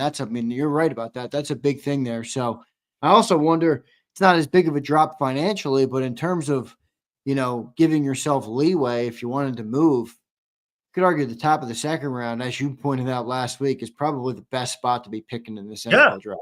Yeah. And top 10, 15 picks in that second round, boy, those are home run picks this year. I think there's going to be a ton of talent there, a ton of guys that could have went in the first round that didn't, on cheap contracts, on rookie deals. Second round is going to be good this year. I do too. I think that's going to be more of a place where people are going to land on best player available. And also, I think financially it's going to – I want to do a little 32-team exercise with you, Xander. I won't take a lot of time. Are you doing a mock this year, by the way? Right here. Is that what this is? Right here. I didn't know if you were waiting until Wednesday or something. No, because I heard John's doing his. I'm not doing it the same day as John. I'm doing mine now. All right, I'm going to do mine tomorrow. So you do yours today. I'll do mine tomorrow. John will do his. You tell me what you think. All right, let's hear it. You got Tennessee taking Cam. I've got the Cleveland Browns taking Travis Hunter. Interesting. Okay. I've got the New York Giants taking Abdul Carter. I don't think they're really sold on Kayvon Thibodeau. And they've also floated his name out. I agree. I think the Patriots are going to take Ashton Genty. That's early for that guy, but he's definitely a special player. He is. Jacksonville, 5th pick. I got Mason Graham. Raiders, Shedeur Sanders. Going to sit behind Geno. Number 7, Jets, Armand Mibu. Missouri offensive tackle. Number 8, Carolina Panthers, Jalen Walker, edge, Georgia. You're going to shit when I say this, and I happen to agree with John.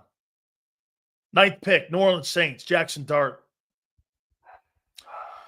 Number 10, Chicago Bears, Will Campbell. Number 11, San Francisco 49ers, Will Johnson, Michigan, cornerback. Number 12, Dallas Cowboys, Matthew Golden, Texas, wide receiver. Number 13, trade, Miami Dolphins. Colts move up, 13th pick, they take Tyler Warren. They move down, the Dolphins are at the 14th pick. They pick Jahadi Barron, Texas cornerback, with the 14th pick. The 15th pick, Atlanta Falcons, Jahad Campbell. What a review in Butso he has. This guy is some ball player. I mean, you could play this guy at the edge, inside. You could play him in a 43, a 34. What a freaking player he is. Atlanta Falcons, 15th pick, Jihad Campbell. Arizona Cardinals at 16, Kelvin Banks, Texas, offensive tackle. Got to defend. They lost. That kid Williams, a year ago, he only played in 6 ball games. They need help. Plus Paris Johnson, the 6th overall pick. You get 2 tackles in there because they're looking at exactly what the Eagles are doing. 17th pick, Bengals. Mikael Williams, Georgia edge. I think they're trading Trey Hendrickson. I think he's going to be on the move, and I'm going to make a prediction. I think it's the Bills. Bills or Washington. 18th pick, Seattle. Ted McMillan, wide receiver. They lost DK Metcalf. 19th pick. That'll be a bust pick, by the way. What's that? That'll be a bust pick. I don't think anything of him. 19th. Now, remember something, too, when I'm making these. I think this is where the players are going. This might not actually be where the team, because you could have multiple trades here. Yeah, right. Yeah. There's going to be tons of that. 19th pick. I am projecting a trade with the Tampa Bay Buccaneers. They get the 19th pick. Emeka Ibuka. Is that how you say his name? Ohio State wide receiver? Okay. Pick 20, Denver Broncos. Omarion Hampton, running back, North Carolina. Number 21, Steelers. Derek Harmon, Oregon, defensive tackle. That's high for him, but I like it. Replacement for Cameron Hayward. 22nd pick, Los Angeles Chargers, tight end. They don't make a move for Dallas Goedert, Colston Loveland, Michigan tight end. Here's that trade with the Bucks, with the Packers. Number 23, Shamar Stewart, Texas A&M, edge, goes to the Bucks. I hear they like Izaraku too. Projected trade with the Minnesota Vikings. I got the Buffalo Bills taking Mike Green at number 24. Number 25, Houston Texans. They lose Laramie Tunsil. Josh Simmons, Ohio State OT. Here it is. Trade with the Los Angeles Rams. The Philadelphia Eagles move to 26 and take Walter Nolan. Projected trade that, with, by the way. I think projected that's where you would get to go too. 26. Projected trade with the Baltimore Ravens. Kansas City moves up to 27. And they get this Arianati Orisare, Minnesota offensive tackle. Yeah, I know him. Number 28, Detroit Lions. Tyler Booker, OG, Alabama. Washington at 29, Donovan Iziraku, Boston College edge. Number 30, that trade with the Bills. The Minnesota Vikings take Nick Emeranwaro. Is that how he says his name? Emenwari. Yeah, Nick Emenwari. South Carolina to go along with that secondary they're rebuilding.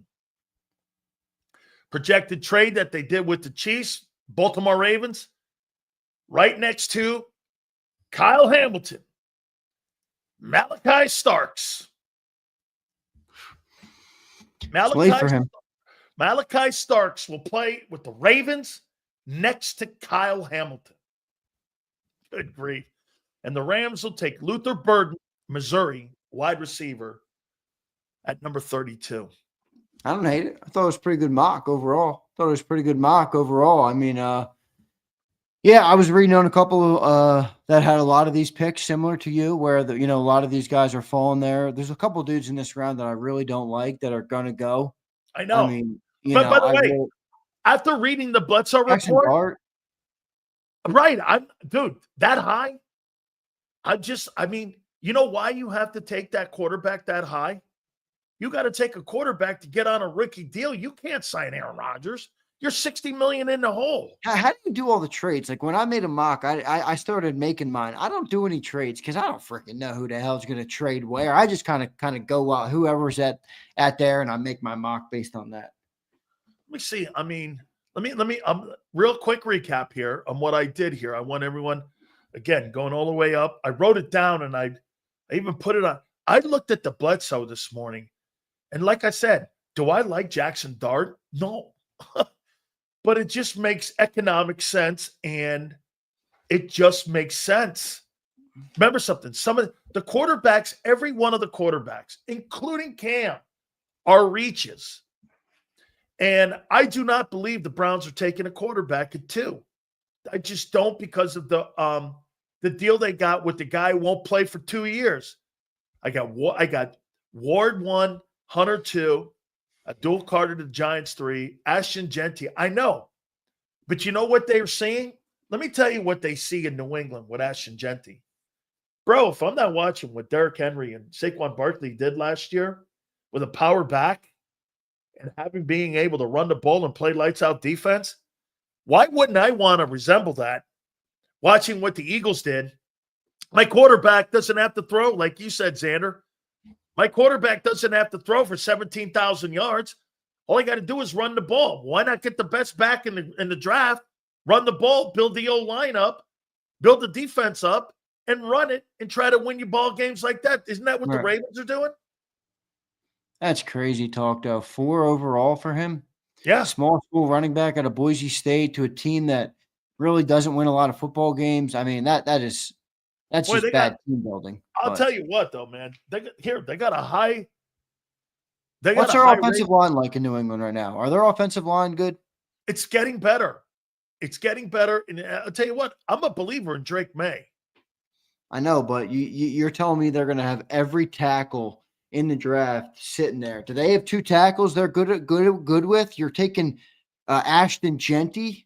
You know, if Armand Membu's there, or even defensive line, I don't know.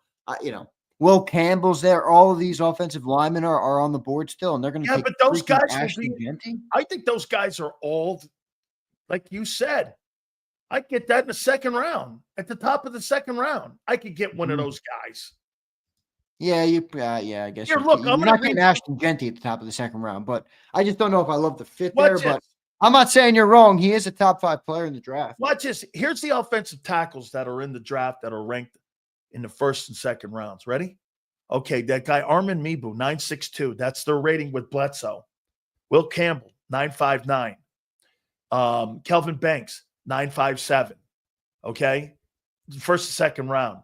Here's another guy. Go down here, Josh Connerly, for second round, 9.02. Then you go down this Emery kid from LSU, rounds 2 through 3. Bro, 9.6. 8.7, 9. These same guys. These are the same guys. Josh Simmons, 8.97. Anthony Belton, 8.78. North Carolina State. I love him. And I love the Alabama kid. Here's a Charles Grant kid, 7.5. Booker is a mean dude. I think you mocked him to where? The Lions? Yes. Yeah, that guy's good. And that Lions O-line's already really good. That would be good. That would be a great pick for them. Here. Let me I want to show you something. What did you say? Hey, you know what? You were pretty right on what Bledsoe thinks of Shador. His deficiencies are what I said, but he's a polished and ready-made kid, and a lot of people like that in him. I just happen to think, again, I think some of those other intangibles are going to come its way here because, again, he's not going to be put in a great situation. Here, let me give you the edge, guys. Now, let me give you Walter Nolan. Let me give you your assessment on Walter Nolan. This is what Bledsoe. Again, remember, folks, Bears, Lions, Eagles, Steelers. Versatile defensive tackles lined up as a 5, 4, 3, and 0 and 1. Isn't that Milton Williams? Isn't that Vic Fangio, Xander? Yep. Nolan has the ideal frame with thick, muscular upper, lower body, power, and athletic ability. He shows quick first step and ability to shoot violent hands to attack and stun to separate off of blockers. Sheds on the move, rarely stays blocked. Excellent anchor in the run game, could split double teams, quickness and power. Adapt at penetrating and downfield stunts, disrupting plays before they get started, plays with a consistent gap integrity and ability to locate. Fights pressure on downfield blocks, staying in the gap. He can be extremely productive with tackles for losses. A smart technician as a pass rusher. He has enough flexibility and speed to turn the corner coming off the edge. He can chase on the move quarterbacks in and outside the pocket. Also flashes a quick out of move against the offset, which means if you're offset in a 6 technique. Also flashes quick in the moves. On the interior, bull rush, stunt, and gap. Shows an inside rip move and can stack moves to get free. Adapt that hand swipes. Keeps blockers, all the stuff that Jalen Carter does. Will occasionally get too high. Now, again, this is a common theme with great players. You're in college, you kill people. You can get upright out of his stance. Why are you getting high? You're trying to locate the football because why? You're so physically imposing on the guy you're playing against in college. Let me say this. My senior year or my last year in college, I was never blocked. I was never blocked. I took guys and threw them on their heads. Nobody blocked me. So I got high at times.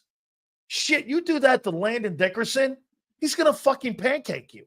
Yep. No, Okay, no and that's the stuff that happens to Jordan. That's the stuff that happens to Jordan Davis. Yeah, He I still agree. hasn't fought that ability to stay low. Yep, you're right about that for sure. You know what else I'm noticing about this draft, and this is, I guess, more a personal thing for me, but boy, what a change it makes to lose Nick Saban. Oh, yeah. How many Alabama guys are we talking about this year? I I'm mean, you not- got Jihad Campbell in the offensive lineman, and then I guess Milrow, but outside of Williams. that, Malachi Moore, I think, is being talked about, maybe in the 4th or 5th round. Yeah. I mean, that's just crazy to think about. And Well, the the first Georgia- round is the loaded Georgia- with Georgia guys, with Michigan guys, with Ohio State guys. Right. Boy, the changing of the guard is sad to see as Alabama's power begins to dwindle post Nick Saban. But I just wanted to bring that up because I'm listening to your mock, and I'm thinking about all my Bama boys, and then I'm thinking about my mock, and I'm like, holy crap. I love any Bama guys going. So 2 or 3 it's going to be, which is crazy. Okay, here, let me show you something else here too. Let me ask you something about Jalen Milrow. Would you ever take him in the 3rd round as a backup to Jalen? Milrow? Hell yeah. Heck yeah. In fact, I don't agree with this, but Krause put out a 2-minute drill today, and he's a big fan of Milrow. We used to bicker about it watching Alabama games together, but he's a fan of Milrow. He said if he's there, in round 2 or 3, he would take him for the birds. Here's what they say. He quickly showed the playmaking talent with both his arm and legs, scoring 35 points on 8 drives against Arkansas, and then tying a school record with the next week with 3 passing touchdowns in the first career start. He took over full time in 2023, finished 2nd nationally among quarterbacks with 12 rushing touchdowns behind only Jaden Daniels, while improving he could throw and showing he could throw the ball downfield with success. Has enough quality tape production to prove there is a high ceiling that includes an electricity trait about the kid. Has elite athleticism that promotes the idea for him being a dangerous dual threat. That is difficult to game plan against. The question will be whether or not he can balance out as a passer enough to beat defenses with his arm. Strong and sturdy and tremendous lower body strength, can take away speed, can take hits like a running back, but shows that he doesn't really show an ability to avoid them. Has true runaway speed and will create a lot of explosives down the field. Snappy, strong arm, can create quick torque and really spin it when you have to throw the ball deep. Excellent deep passer. I don't know about you, but this sounds like Jalen. This sounds like Jalen Hurts. Dude, it sounds exactly like Jalen Hurts. Exactly like him. Are you kidding me? Listen to what you just said. If you didn't tell me that was about Jalen Milrow, you could have told me that was Jalen Hurts' college scouting report. This is Jalen Hurts. This is Jalen Hurts. Before or after? Over, under. Over is later. Under is before. Pick 38 for Milrow. I'm taking under. I think he's drafted at the top of the 2nd round. Now he's got a 3rd or 4th round grade on him, but yeah, he's getting I think Jalen Hurts. I think Jalen Hurts moves him up because again, quickly showed his playmaking talent with both his arm and legs, and shows he could be a dual threat at the next level. I mean, the question is, right. There's only one QB1. Just a cop, my boy. No, listen. I like I'm so it's so hard for me to explain my position on Milrow because it's changed so much because I thought he let us down in Alabama in several big games, which upset me greatly. But I do think from a prospect perspective, he's very interesting. Like if I were if I were a coach, an offensive minded coach, and I was looking at the Jaden Daniels of the world, the Jalen Hurts of the world, even the Josh Allen, all of the dual threat guys, I would look at Milrow and be like, "Whew, I could do something with that guy. He's extremely fast, extremely strong, super athletic. Even has a big arm. Sells his arm is much bigger than Jalen Hurts's. He can launch the ball. He struggles with accuracy a little bit, but Jalen Hurts struggled with that too. So I look, he's been climbing the board for me. That's why I have him going top of the second round right now. Here is my boy Will Howard. Put himself on the national radar in 22 when he led the Wildcats to a win against TCU in the Big 12 championship game. 2 seasons later, he led the Buckeyes to the national title. I had forgotten this. Will Howard had won the Big 12 championship when he was at TCU. I forgot he was the starting quarterback. I didn't even know he went there. Will Howard went to TCU before Ohio State. He led TCU to the Big 12 championship. And they lost the championship game. Who did they lose to? I can't remember who they lost to. Wasn't Oklahoma? Was it Texas? Might have been Texas. Yeah, because Texas was good in there last year. Yeah, before they came over to the SEC. So then he comes back 2 years later, wins a national title. So this guy's a winner. Okay, everywhere he's been a winner. It's fair. He's an easy prospect to like at the start of the process. Has a massive frame with dual threat approach, and steadily improved his passing over his career. Can break tackles, avoid sacks, tough with the ball in his hands, and knows where to go with the ball. He is a game manager. He knows how to distribute the ball out and throw the ball quickly and accurately, has a great insight for the game, and is ascending and could be evolving at the next level. This sounds like Brady. He's a Downingtown guy. He's from right around me. Yeah, Downingtown, PA. Yeah, he's from about 30 minutes from me, so that's pretty cool. By the way, was it TCU or was it? He was at TCU. K-State, I think it was. Oh, K-State. That's right. My bad. Yeah, that's K-State. Right. Yeah. K-State Wildcats. That's right. K-State. Yeah, and then he went to Ohio State. And that's what had what's his name transfer? Kyle McCord, the prep kid. Yeah. With the Syracuse, now they're both in the draft. So I like either of those guys. I actually think they're good. They're good value for quarterbacks in this draft in the late rounds for sure. Here's John's guy, that Kyler Sau guy. Who? The guy, what's his name? Tyler Shoughh. Tyler Shuck, it's pronounced. Okay, let me see here. I didn't realize this. Okay, began his career at Oregon. He was a backup to Justin Herbert. Transferred to Texas Tech, then to Louisville in 24. I had no idea that he backed up Justin Herbert at Oregon. I mean, Jesus. Okay. So he's been at Oregon, Texas Tech. Mahomes went there. And Louisville, where Lamar went.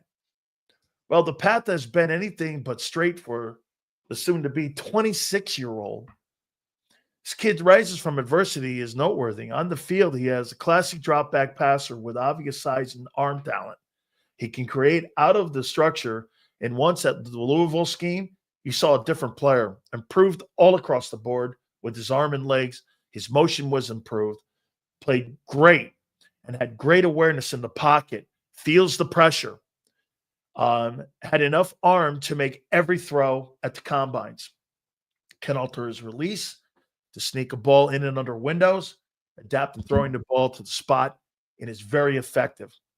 Puts a lot of air on the football. Overall, ball placement and accuracy is a bit inconsistent.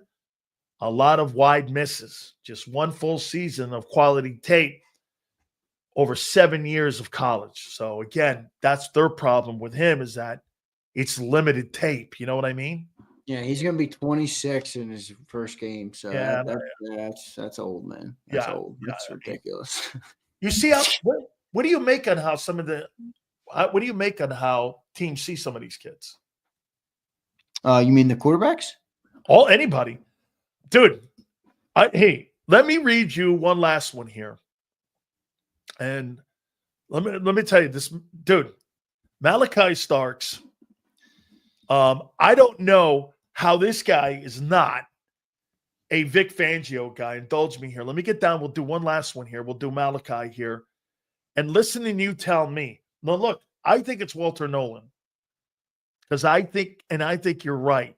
I think it's going to be Nolan because what do the Eagles prioritize more? Now, if you had your defensive tackles and your defensive line set and you had kept Josh Sweat or you had kept Milton Williams, I don't think they take the D tackle, and then they probably take Malachi Starks there. But for me, the Eagles are known for one thing. That is that they're going to go into the draft and they're going to always improve their lines, whether it's defensive line or it's an offensive line. Do you still think they draft a tight end in an early round? Haven't brought anybody in, haven't talked about anybody. I like the Mason Taylor guy. That's who I like. I mean, from tight end. But I don't know what the hell they're doing at tight end. That whole thing is weird. Do you not agree? I mean, the Eagles kind of telegraph everything they do at most positions in some way. They haven't telegraphed anything on tight end other than the owner clumping them in with C.J. Gardner-Johnson, talking about basically that you're going to move on from the player. So I have no idea what the hell is going on at tight end, what the heck is going on at tight end. But if you lose Dallas Goedert, I think you're in trouble. Let me get to Malachi here. It's coming up here in a second. Here's defensive tackles again.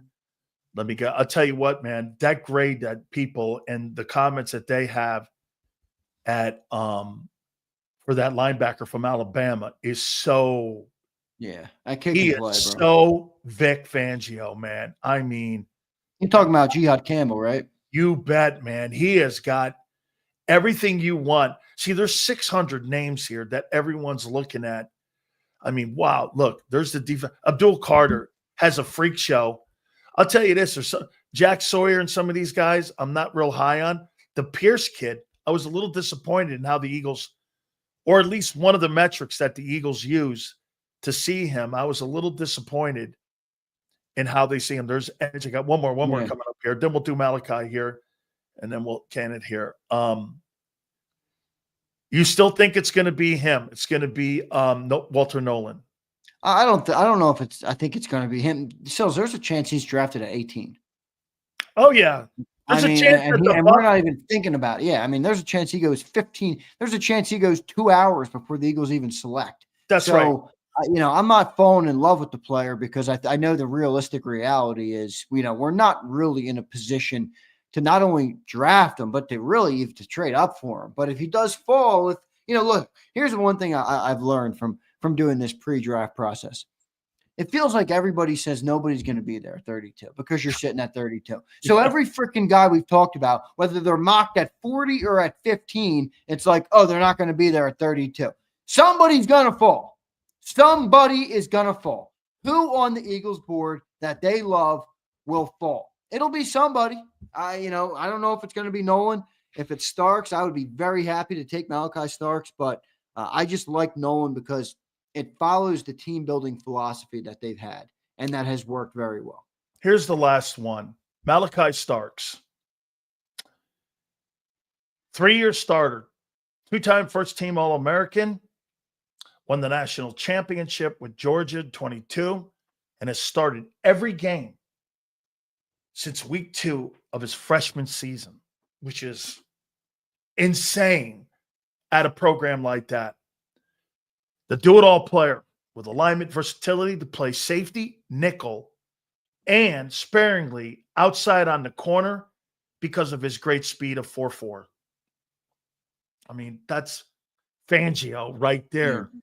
An excellent I like him mostly because of his instinct, though. I mean, the athleticism, that's all good, but that doesn't mean you're going to be a great NFL safety. The instinct, especially for defensive back player. Why is Cooper DeJean so good? Versatility. His instinct, versatility, but that's his talent.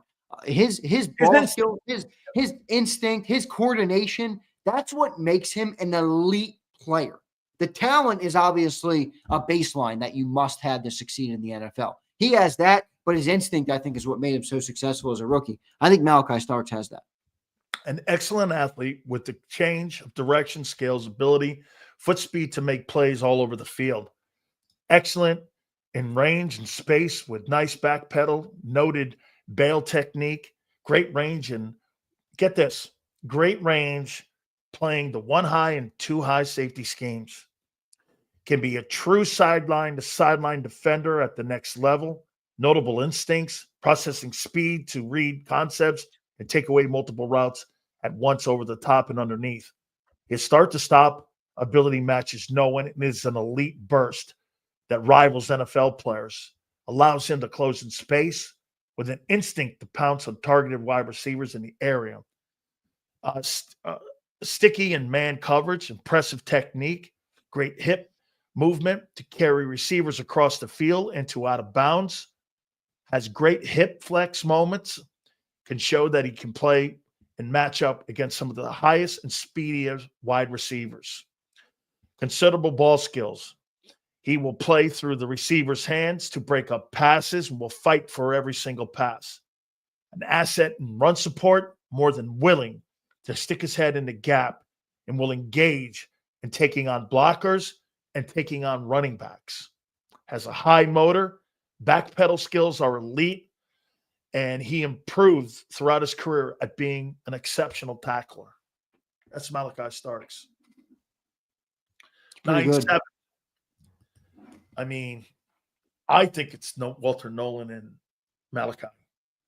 I think those are two pretty good picks. I mean, either one of those I'd be happy with. I'd be pretty happy with them. But, you had Malachi all the way down at, what, 31 or 32 in your mock. I think that's too low for him, Sills. I think he goes higher than that. But I also think he's got the Georgia premium on him right now where, dudes look at Georgia players, and not wrongfully so. I mean, I'm not blaming them for it. I think I would do the same thing.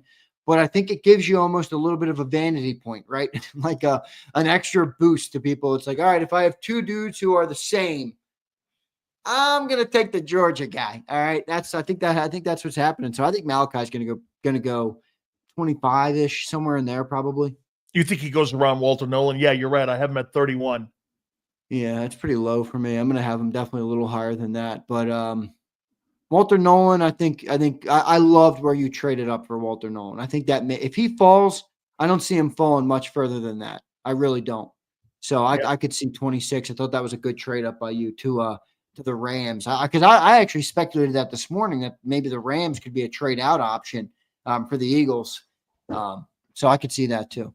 Remember, the Vikings only have 4 picks in this draft. So are they a trade out option if you give them some of your extra picks? Here's why I did that with the Rams. They don't need a D tackle. They got the kid Fiske from FSU, and they got that kid Kobe Turner the year before. They're pretty set at their DTs. They just need more playing time, so they're not going to take Walter Nolan at 26. They need a wide receiver, and they don't want to pick. Dude, if I could get a wide receiver in this draft, and I could get him at 32 to take over for Cooper Kupp. That to me, again, you put them on the other side of Devontae Adams and Cooper Kupp. There's your 3 wide receiver head that they like there with Sean McVay, and it just makes more sense. See, I'm trying to match it up to make sense. You know what I'm saying? Yeah, no doubt. No, I see what you're doing. I saw what you're doing. I thought your mock was pretty good. The only thing I didn't like is you had Emenwari before Starks. I don't like that at all. I'm not an Emenwari guy too over the top though, so I'd like Starks there before him, but other than that, I thought it was pretty good. How about one last one here? What about the money that they spent on Cam Jurgens? I mean, I'll tell you what, dude. There's no question that they are, without a doubt, top heavy on the offensive side and paying people. I mean, you add in what they did now with Cam. Here's your O-line. $17 million for Cam per.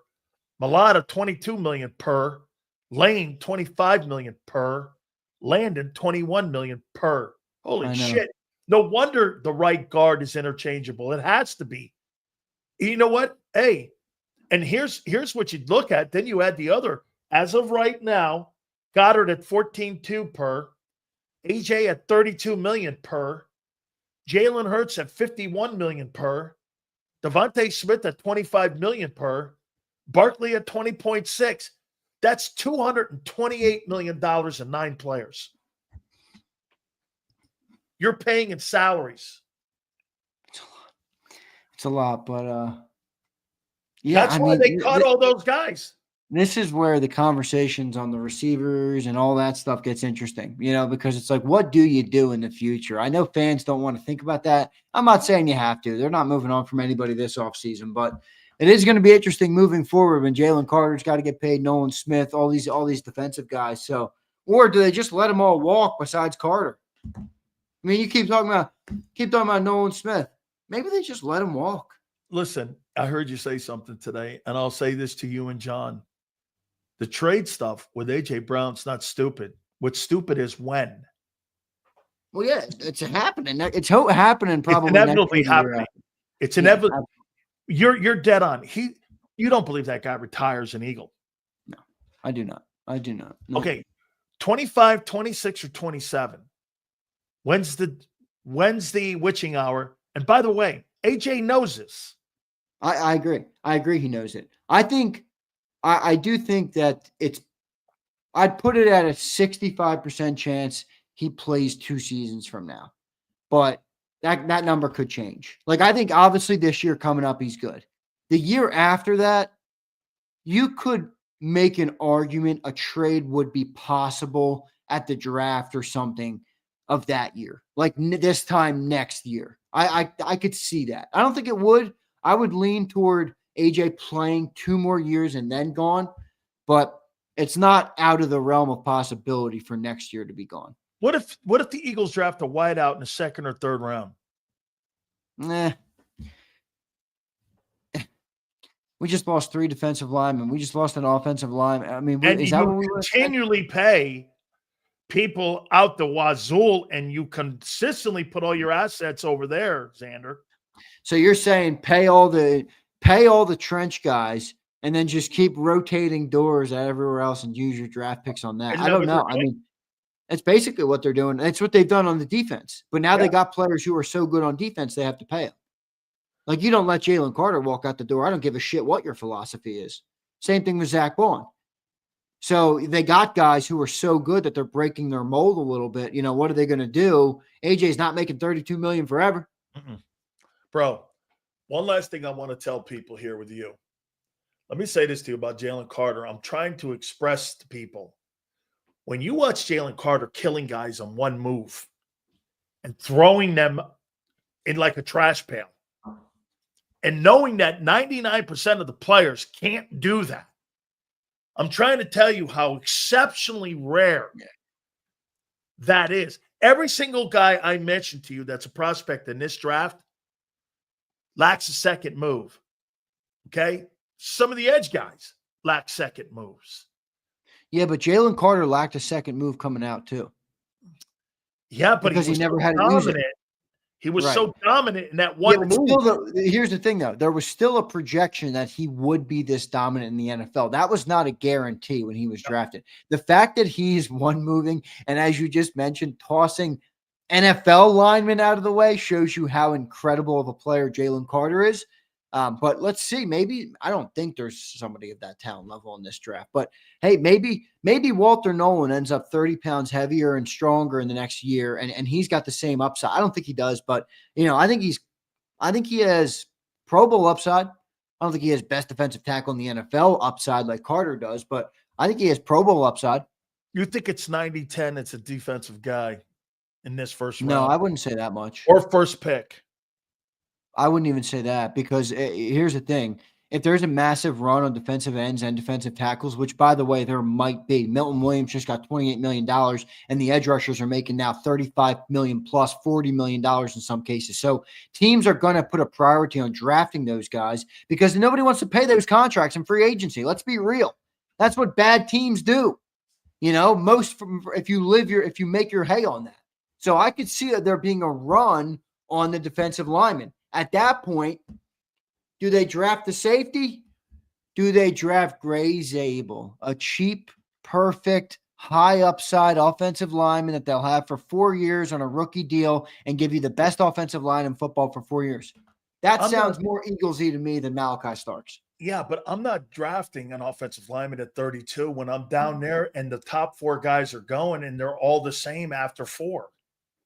Why? What do you mean they're all the same? They're all the same. Gray Zabel is not. If you can sneak Gray Zabel at 32, I agree with you after Zabel. But there's a couple guys that would still be worth it in the late first. Gray Zabel's one of them.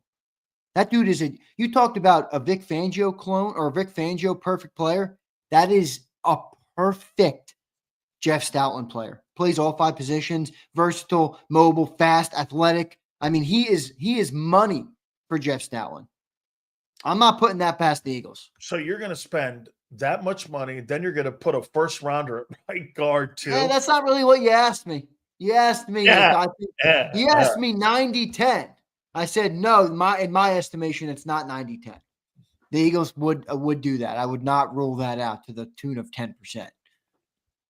You know that guy. You know that guy you like, that Eamon Warwick kid. I don't like him. Okay.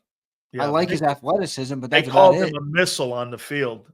He is a missile on the field. And go watch how many missed tackles he had. Go watch how many times he takes a false step. Go watch how many times he has a busted coverage. He's not a football instinct player. He is an athletic player. I like it. It can be molded potentially. Probably has high upside, but I don't think he's as polished as Malachi is. Needs to keep his base underneath him to click and choose quicker. He must be more assertive when taking on and shedding blocks. Leaves his feet on tackling attempts, causing too many missed tackles. Tons of missed tackles, bro. All over the place. That's go even on his highlight reel, there's missed tackles. I mean, the guy's just a missed tackle machine. Absolutely. I'm not Here we are, man. What do you think? Huh? I feel pretty good. You know, I'm pretty excited to get a couple of new guys in here and see what the Eagles do. I'm also excited for the whole draft because I'm like I want to know where Shedeur goes. We're speculating him all over the place, right? Where's he going to go? You just put Jackson freaking Dart at number 9. Where does this guy go? Where does the 29-year-old Tyler Shuck go? He's going to be 26. That kid Shedeur's going. It's such a Raider move. A Raider move taking him, the glitz and all that. You got Shedeur. You think Shedeur's going round 1? Yeah. Even though I think he's not. I would never draft that kid. I have no interest in that. I'm wondering if you've become like a John McMullen disciple. Like you're like parading a lot of John McMullen talking points like up what? here. I mean, no, but I look at Shedeur and I like. You came in with Jackson Dart today at 9. Not that I want to. I'm just trying to make sense with it. They need a quarterback, dude. Jackson Dart. Who's down there now? Who's the Saints quarterback right now? Well, what did Jackson Dart do statistically last year? Because wasn't his coach Lane freaking? I mean, his coach was Lane Kiffin. He makes any quarterback look good in college. I think they just missed the playoff. I think they won 10 games. 4,200 yards, 29 touchdowns, 6 interceptions. Not bad. 180 rating. Good. In the SEC. Completion percentage. Yeah. In the SEC. That's pretty good. Okay. In the SEC. Did they beat Bama? Last year? Yeah. Didn't get Vanderbilt. We didn't play Bama last year. I don't think we played him last year. Bro, I hate that coach. Wait, did we? I hate that. No, we didn't play Lane Kiffin. No, we didn't play Ole Miss last year. I hate that coach ears, man. I hate that. Yeah. I'm not a fan. I'm not the biggest fan. I'm really not. I'm almost ready to move on. But look, I'm not going to be one of those people that doesn't I'm going to support the team. All right. And it's tough to watch, but just like you supported Miami after 20 years of misery, you're still going to support them. I maybe won't be to your level of support, but I'm going to rock with the Tide. And I'm not a fan of Kalen DeBoer. I think he's got 1 year left. Absolutely, man. All right. Gary Cobb's going to join us right around the corner. Great. Xander, do we have any, by the way, guys, do me a favor, please. Do me a favor and please hit the like button right now. We got a great week lined up. By the way, Michael Irvin is going to join us Friday. Oh, hell yeah. Suo Blaze. Trade AJ to a shitty team next year for a 27 first and whatever else. I hope it's top 5 and then get Jeremiah Smith and call it a day. Now, I get why you want to trade him to a shitty team to get high picks. I get it. But I'm not if I'm ever moving AJ Brown, I'm not moving A.J. Brown to a shit situation because A.J. Brown has been productive. He's been great. I don't give a shit about his off-the-field stuff. I really don't. Life ain't always fair, Sills. He's going to be here for 4 years and gone. Thank you for the Super Bowl. Let me Yeah, get the most I can out of the yeah, player. I'm not. yeah. I'm not worried about what you're worried about, though. No, who, me? With a guy like Brandon Graham, I'll give you the ultimate respect. AJ Brown, all right, give me the most I can possibly get out of that player. Hey, Philly. Hey, Philly. Come on, man. Philly. It's a dickhead in Philly. It's not Philly. He's taking a shot. Come on, Philly. I'm going to make a deal with you. Wait a minute. There's every dick in the 700 level. There's one dick in the 700 level, and you're calling out Philly. Shut the hell up, AJ Owens.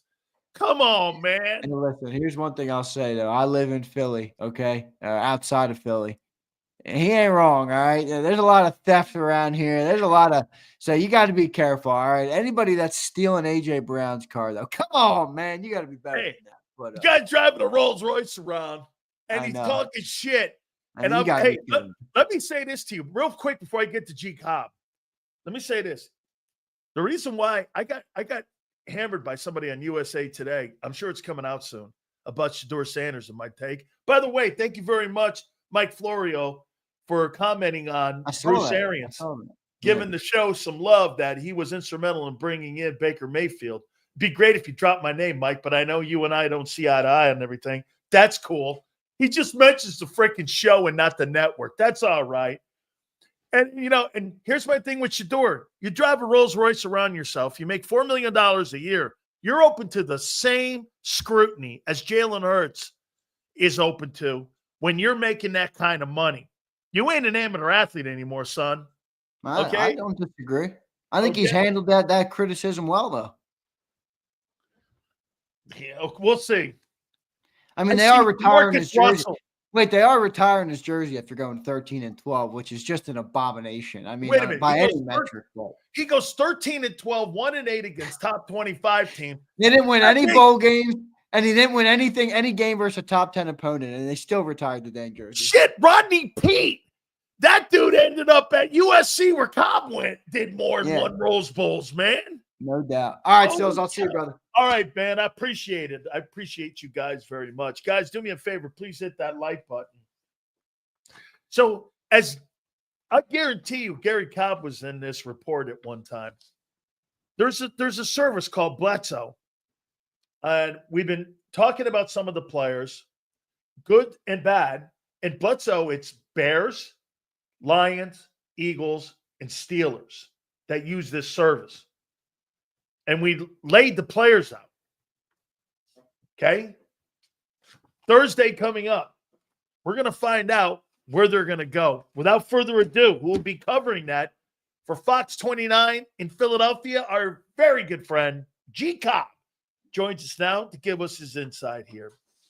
JAKIB, here we are, man. Hey, the time is now.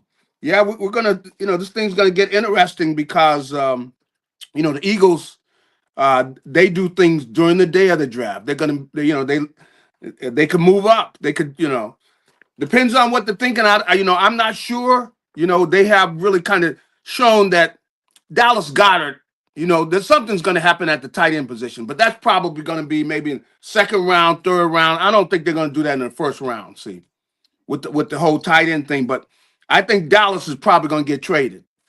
I think so. You think he's going to get traded on draft day? It looks like it because it could happen because he is a commodity that somebody might figure, hey, that's going to put us over the top, or that's going to help us, and we got a young quarterback or something. So I could see him getting traded because they've let him know that that he's not necessarily going to be back in an Eagles uniform this year. See, I want to put this out here to you. You tell me what you think it is. So today, Cam Jurgens gets a 4-year contract extension. I want to read you these numbers here. Cam Jurgens, center, $17 million per. Jordan Mailata, $22 million per. Lane Johnson, $25 million per. Landon Dickerson, $21 million per. Dallas Goedert, $14.2 million per as of now. AJ Brown, $32 million per. Jalen Hurts, $51 million per. Devontae Smith, $25 million per. Saquon Barkley, $20.6 million per year. That is a lot of money, boy. That comes out with 9 guys of your 53 active Sunday players to $228.8 million in salaries alone. What's the one thing you don't notice with all that money of almost $230 million, that one defensive football player's name there? I mean, Gary, you got to admit, it's a one-sided salary cap in Philadelphia. Yeah. And is that by design, or is that just the way that the cycle's going now? Or do you see that trend continuing, that they're going to continue paying only on that one side of the ball? I mean, I know they gave the quarterback or the linebacker 17, and they're going to pay what's his name. But boy, I'll tell you, man, that's a lot of money, man. Yeah, and they're going to they're going to pay Carter too. Well, I think it's just worked out that way right now. But I think that they're going to get to where you're going to see the guys making money on that defensive side too. But the way things have worked out right now, because you got the defense is younger, they got a young group, and the veterans, you just saw, you saw Slay leave out of here, and then of course you saw Milton Williams and Josh Sweat, guys that if they would have stayed around here, they would be making some money. So I just think it was the kind of thing where it just happened to work out that way. But I think they're willing to pay defensive players, but they also are in a situation where the timing of things has a lot to do with it. Like right now, defensively, they want to fill some holes with some young players, because you can't pay everybody. I mean, you can't get everybody $20 million. So I think the defense right now is young.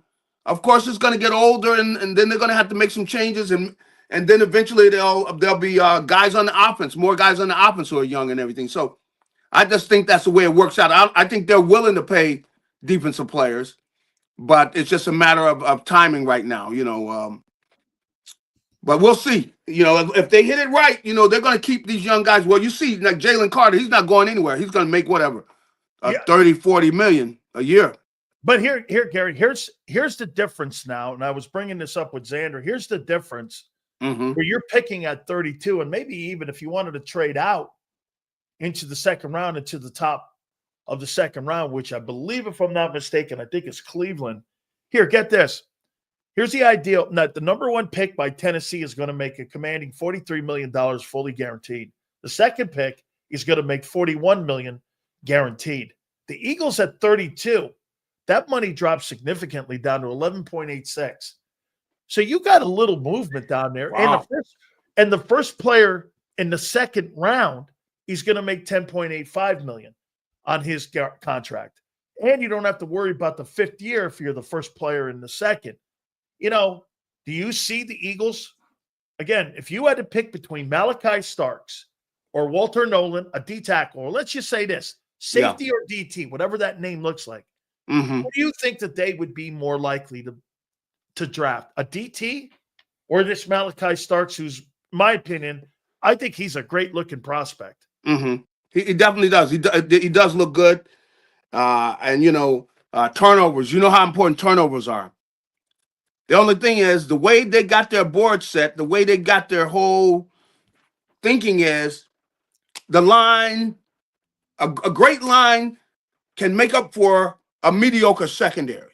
See, so I think that they're under their formula, the defensive line is more important, because the defensive line can cover up some issues in the secondary.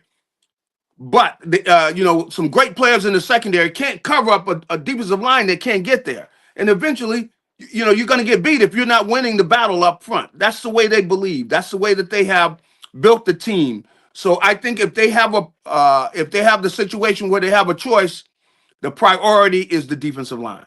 So for you think the tougher replace of C.J. Gardner versus Milton Williams, it's Milton Williams. It's a tougher replace, because do you feel they can get away with it? Like you said, if you think about 22, in 2022, the difference between this is why this secondary this past year was better. You had 70 sacks and the volume of pressure. You got away with not having an elite edge. Mm-hmm. You didn't really have an elite player at that position. That's true. But you were able to stop the run. So to Vic, in his thinking process, it's more to where, hey, get this, man. We don't have to be exceptional at the defensive end position or the edge position because we weren't all year long. That's right. It's more about replacing Milton and making sure that run defense is intact. Mm-hmm. Yeah, well, I feel pretty good about some of the young guys they have there. So, what you're saying with Vic, now that would be very interesting to sit in that meeting when he's in there with Howie talking about, what he would rather have, because you're right in that he is able to, have that defensive secondary plan, and you're not, you didn't get to the quarterback. You're not blitzing them. You got that confidence in your secondary. And it's rare in the NFL to have teams playing like that because most of them get to the quarterback. So I wonder how they're talking about it, because really, their priority had been, and I think about what they drafted this past year. They got two DBs, a first round, a second round, and they end up helping them win a Super Bowl. Absolutely. So, maybe they prioritize Starks. Maybe that's what they do. I mean, that's going to be very interesting, man. I wonder. Because Starks can play in the slot. There's even Bledsoe says he can play in the corner. Yeah. He can play in the safety. Mm-hmm. So look at the secondary. You'd have Quinion. Now, I was going to save this topic, but hang on here now. If you draft Malachi Starks, why not drop him in the safety and move Cooper DeJean out to the corner? Yeah, that's a very interesting thing to do. Because didn't they draft Cooper DeJean to be a guy to play the numbers? That's what they did. Yeah, they really drafted him. To be out there, to be outside, really. And they say that's what he wants to do. He wants to play outside. He would like, that's why he came into the league. Hey, Gary. He was looking forward to that. Of course, that's right. More money. Yeah, you're right. You're right, boy. But I tell you what, boy, that is so interesting as the thinking of Vic Fangio and Howie Roseman in that. I wonder if he's telling them, hey, look, don't break your neck getting us a pass rusher, even though they prioritize it, or at least they have been prioritizing it. But it'd be interesting if they continue that. But that's a great point, man. You bring Starks in here in this secondary, and you got one of the best secondaries in the NFL, which allows you to do a lot of things because you got guys that are playing safety that can play corner. That gives you a lot of flexibility, boy. Things you can do in the coverages and everything. And that's and he desires flexibility. Yeah. He likes guys who can play in multiple positions, multiple techniques. Guys, D lineman, one of the things Milton gave you could play a 9, 7, 5, 3, 2, 0. He likes all that. And on the other hand, too, that's one of the things that he loved about Zach Bond and why it was so easy for him to move him in. Why not sit here and do this? Yeah. Hey, Howie, I'll tell you what, we may have our corner in the building here to take Slay's spot. If you don't see a guy in the draft, why not put Cooper DeJean? I mean, Gary, if not now, when? You're right. If anything, you go from corner to slot or nickel. You go from the corner, outside corner, you go in there. So I mean, he's good. He's good enough coverage guy. We've seen him run with some outstanding wide receivers, so the kid can run, and it gives you some flexibility, boy, where really you can get defensive, get the offensive, get the quarterbacks wondering what in the world are you doing with the way you're lining people up, because you got that flexibility where a guy can play inside or outside. How about this one here?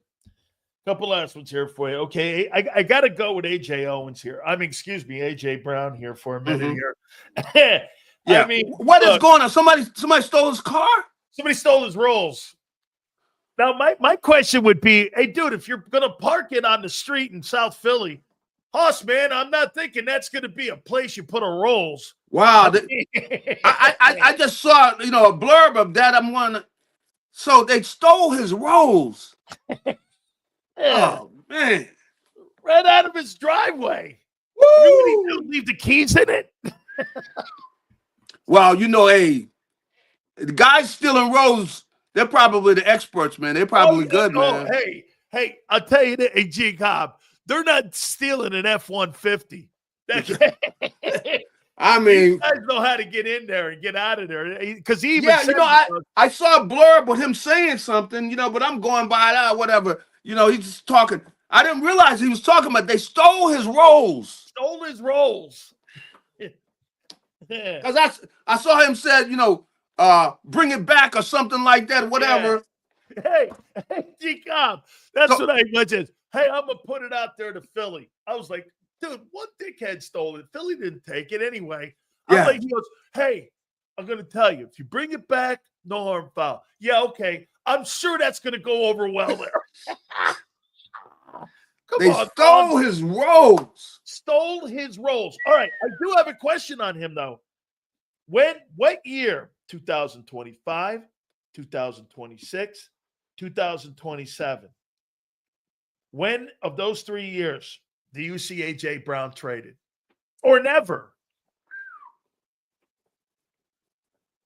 Well, that's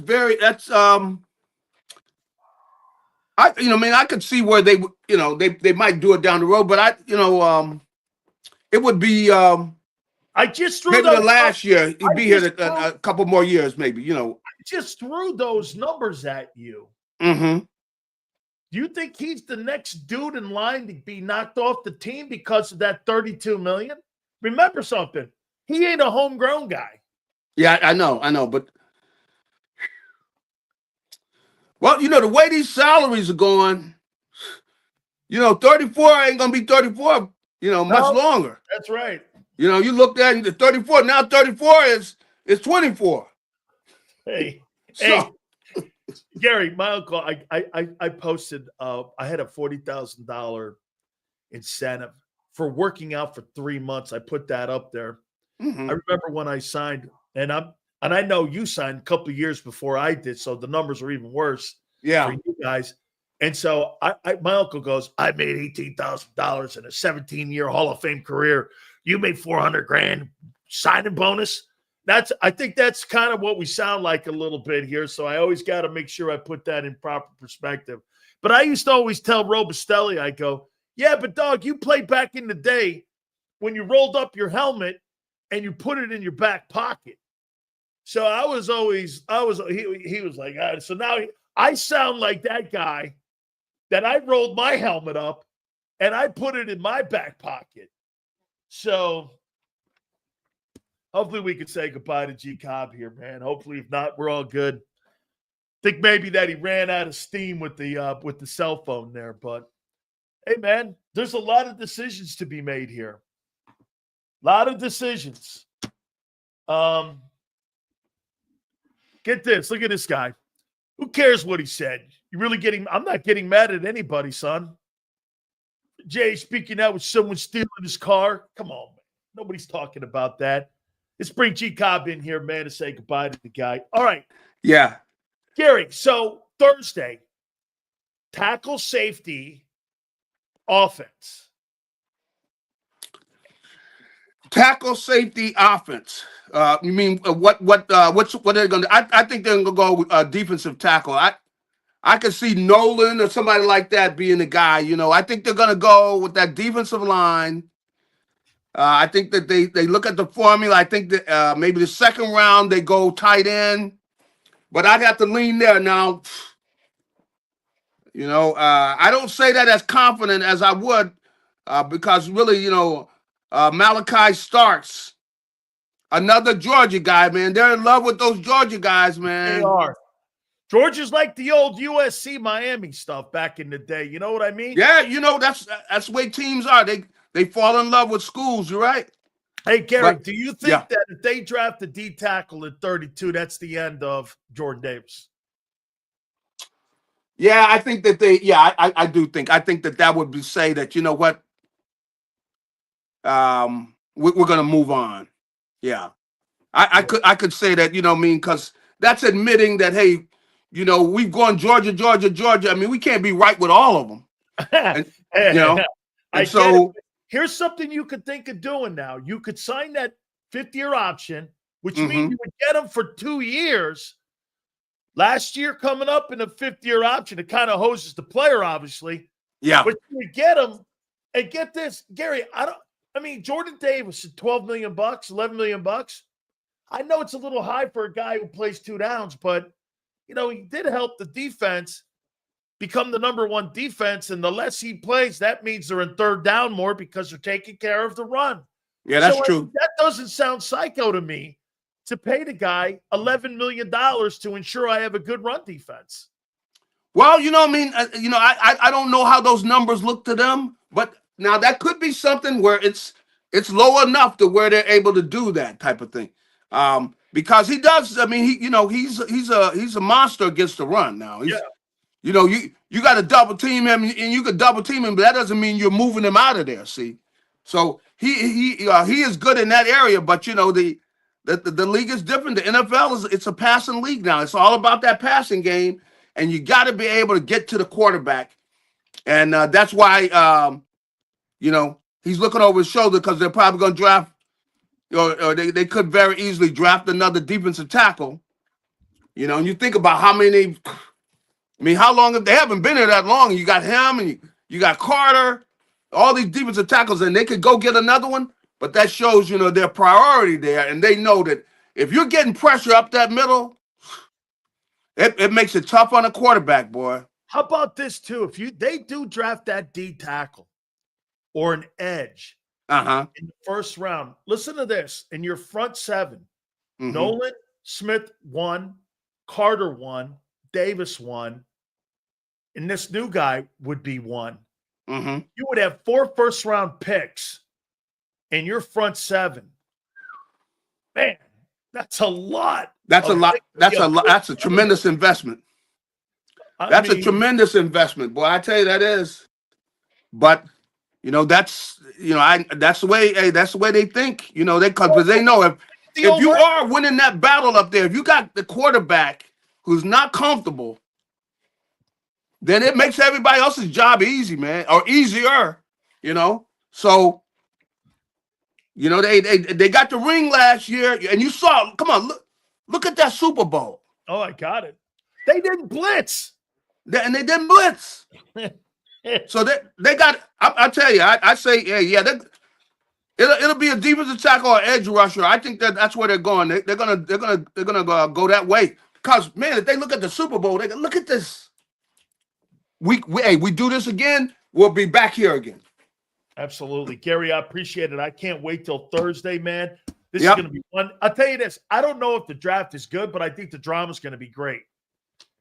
Wait, say that again. The drama? I don't think the draft is great, but I think the drama will be great. Well, the Eagles. The Eagles drafted that 1st round because Howie likes to move up. So he could bring some drama to that 1st round. You're right. Absolutely. Gary, we will catch you next week. Thank you, my friend. All right. Have a good one. You got it. JAKIB, don't forget, Fox 29. Make sure you check him out. Yeah, there's A.J. Owens. He's back. Holy cow. He kicked my rolls. I get it, man. It's a shitty thing. Somebody took his rolls. But what an arrogant dude to think that somebody's going to roll it back. You know what they're going to do? They're going to leave it parked on a road near a Wawa. That's what they're going to do. And this guy's throwing out proclamations. What'd you do? Leave your keys in the car? Give me a break. By the way, I'm going to reset my mock draft. Anybody you guys want me to look up with the Bledsoe report that the Eagles use, do got a roll stolen and Sills is bashing the pay. Oh, this guy makes it sound like I'm CNN. That's not the case. That's not the case. Bashing him? I'm not bashing. He's crying. He's blaming all of Philly. Come on, Philly. Come on, Philly. All of Philly stole your roles? Come on, dog. Come on now. All of Philly? How about, hey, weirdo out there in Philly? Not, hey, message to Philly. Anybody? Now, maybe what he's doing is he's talking to his boys to tell the guy to bring it back. Okay? Hey, this just in. You ever watch that movie Chop? Hey, you know what you're going to see soon? You're going to see A.J. Brown's Rolls Royce, that little emblem that you have on the hood. That thing's going to be on like an Acura somewhere. Ain't that A.J.'s Rolls? Ain't that thing that's on the Rolls Royce, that little emblem on the Rolls? Holy shit, that thing's going to be on a souped-up Acura. Yeah. Yeah. Hey, AJ, I'm sorry, man, but it's gone. So if you guys have anybody you want me to look up, give me the school and the position. I'll give you what the Eagles looking at and looking at him. Not bashing. I'm not bashing. I'm just pointing out here. Hey, Philly, somebody took my role. Dude, listen how that sounds. Hey, Philly, somebody took my rolls. And I had 2 Rolexes in it.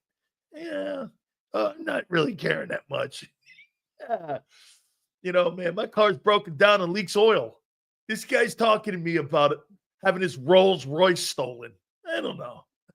I mean, am I really?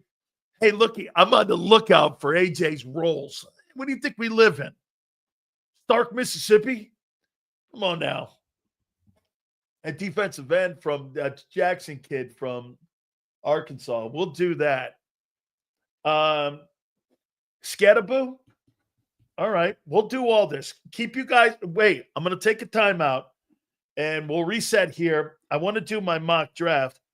A.J. Brown rumors. I'll tell you what. You know what the NFL stands for John McMullen? The No Fun League.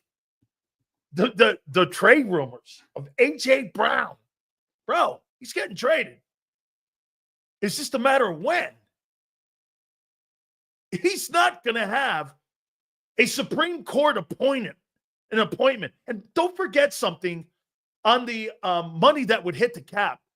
The Eagles could defer 2.5 years of that cap money.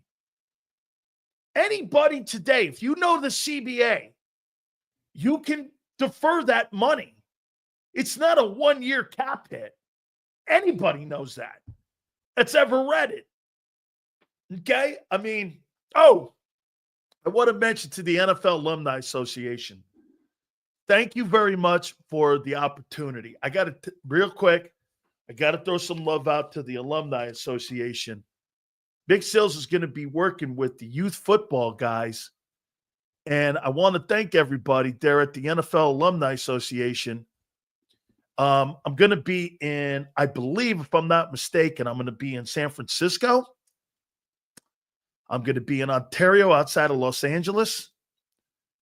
And I'm going to be in Oceanside for 3-day camps this June and July. I'm looking forward to that. Be working and I'll be making an appearance at those places. So, yeah. Yes, it's appearance. Yes, it's an appearance. And yes, Big Sil's going to show his face somewhere. All right.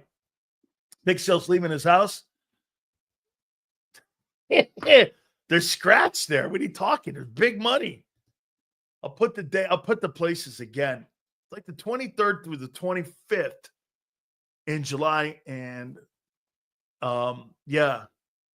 So I'll be doing that with the NFL and I'll be doing it with the youth camp guys. They asked me to do it today. So we'll throw those dates out to you guys. Real cool. All right. Don't forget, guys, our great friends with Morgan & Morgan. #1 injury law firm in America with over $30 billion recovered for clients across the country. Look what they're doing out in L.A. with all those fires where people lost their homes. Getting recovery for people who lost their homes. You know, insurance companies came in and canceled the folks. Morgan & Morgan right now is cleaning up for their clients, making sure that they pay restitution on what those folks did. to the people who own them homes. Well, right here in Pennsylvania, family got nearly $30 million in recovery. Insurance company came in with a claim of $650,000. Morgan & Morgan got $30 million in recovery. Family down in Florida, I tell you all the time, $350K. There was an appraisement on a settlement. No way. John got $12 million with his team of thousands to go in and make sure that that family got right and was treated right by that insurance company. So if you're ever injured, please do me a favor, guys. Log on to forthepeople.com/big sales or pound law 529. That's forthepeople.com/big sales or pound law 529. And do me a favor. Please tell them Big Sales sent you. This is Eric. When he got injured in a car accident, he called Morgan & Morgan. He not only gets a lawyer, he gets trial lawyers like Sam and Jessica who are in it to win it. He gets his own investigators with briefcases, leather ones. And if you ever have questions, our customer service folks keep things rolling. Injured? We're your army. Morgan & Morgan, America's largest injury law firm. Your financial future is on the line. Are you ready for what's next? At Leone & Company Wealth Management, we help young professionals, business owners, and pre-retirees navigate the complexities of building and protecting wealth. For young professionals, we'll help you grow your wealth, plan for your future, and make the most of your hard-earned dollars. For business owners, we provide strategies to protect your company, manage risks, and create a lasting legacy for both your business and personal wealth. For pre-retirees, we'll design a plan to secure your retirement, ensuring you can live comfortably and confidently in your next chapter. Whether you're just starting out, managing a thriving business, or preparing for retirement, we're here to help you take control of your financial future. The first consultation is on us. Get the advice you need without the cost. Let's make your financial vision a reality. Take the next step. Scan the QR code to schedule your free consultation today. And of course, go Birds.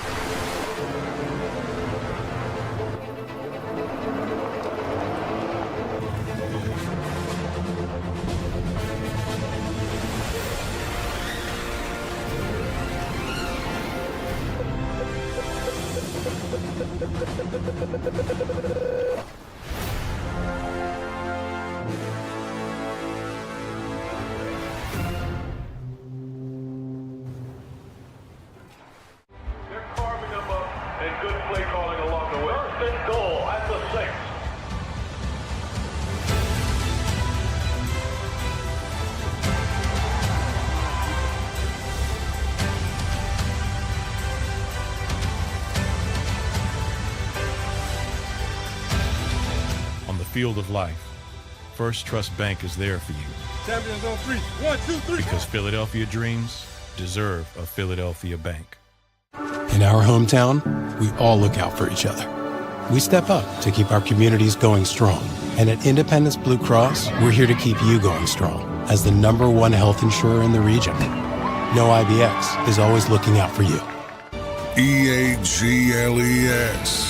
Eagles.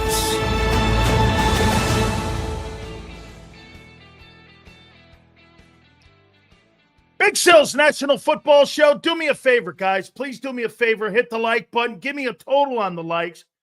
And as I said at the open of the program, I am here to give you every single bit of detail on how the Eagles look at prospects this Thursday.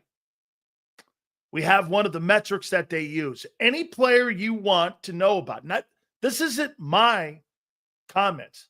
These are, and as I started the program, these are the Lions, the Bears, the Eagles, and Steelers. They use Bledsoe. Okay? And I'll read you one more time here. The Bears, Lions, Eagles, Steelers. Bledsoe is a talent organization. It's a select group of NFL teams that collaborate in scouting and evaluating potential draft picks. It's a service provided by the league.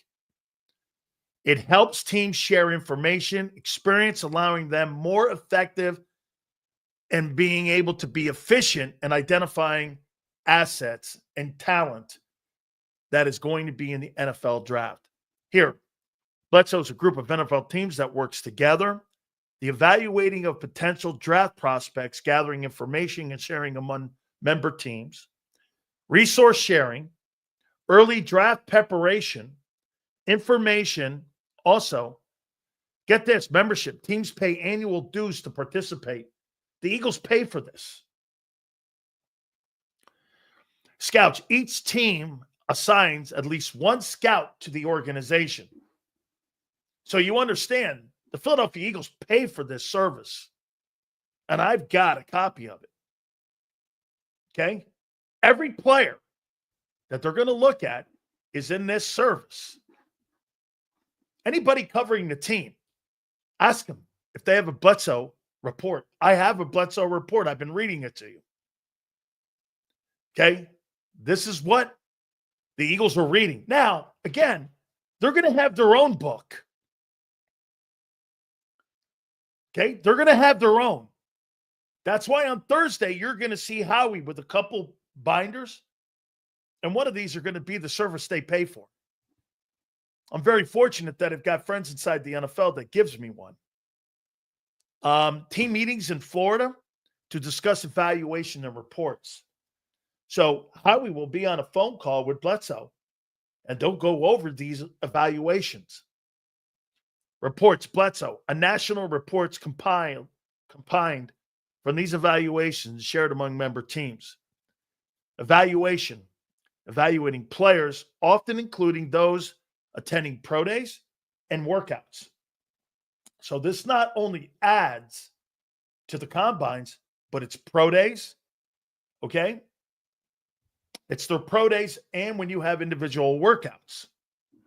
Bledsoe provides a platform for teams to share reports and data on each and every single player. Just to show you, okay? That's what we're doing here. We're giving you an opportunity. We're giving you an opportunity here for you to be able to see your favorite players and how they look at it.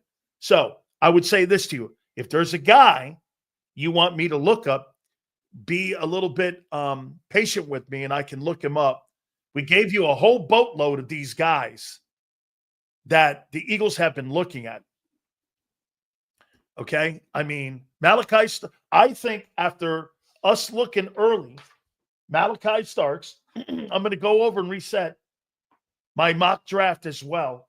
But I think right now, Malachi Starks, the safety from Georgia, and Walter Nolan,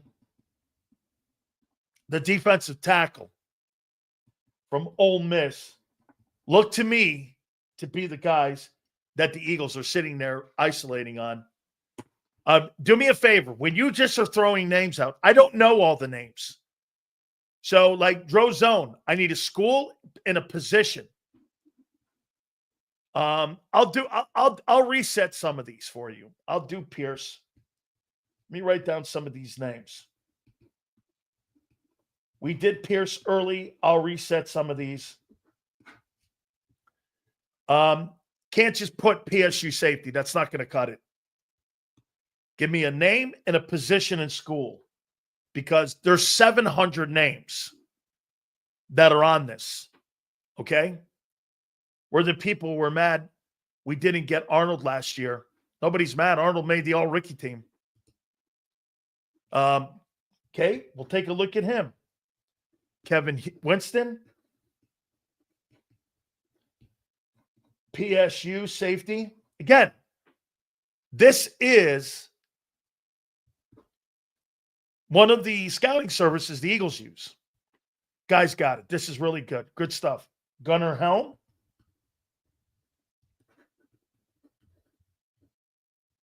Tight end, Texas. Okay.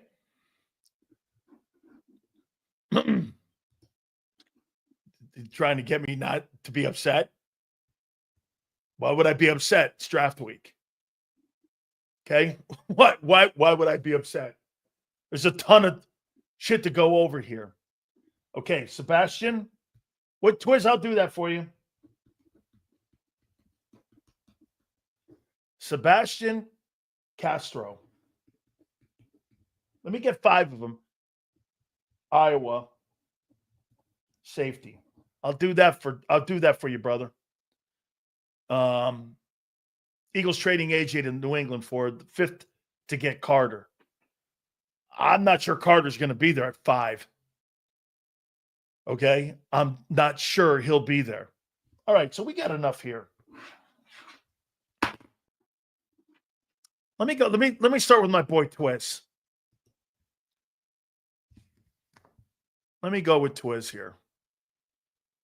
Twiz said Sebastian Castro, Iowa, safety. Let me go down. Here it is. Not a bad rating. Good stuff here, Twiz. Maxwell Hairston.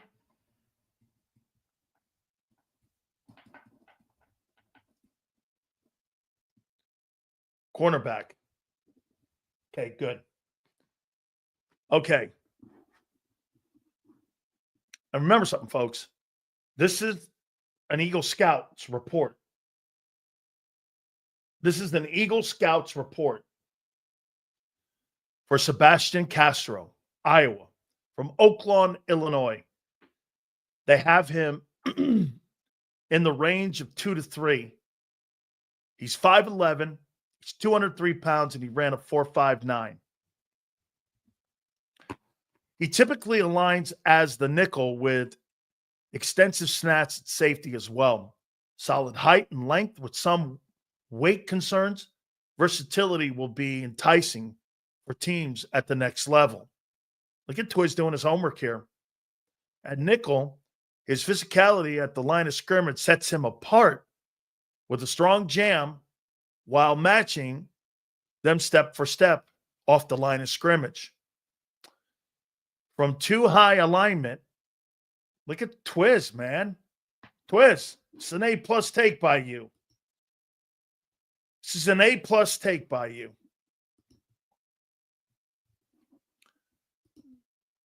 From a too high alignment, he projects as a deep half of the field while maintaining leverage over his threats, enticing athleticism, quick feet, lateral agility, notable short area burst underneath.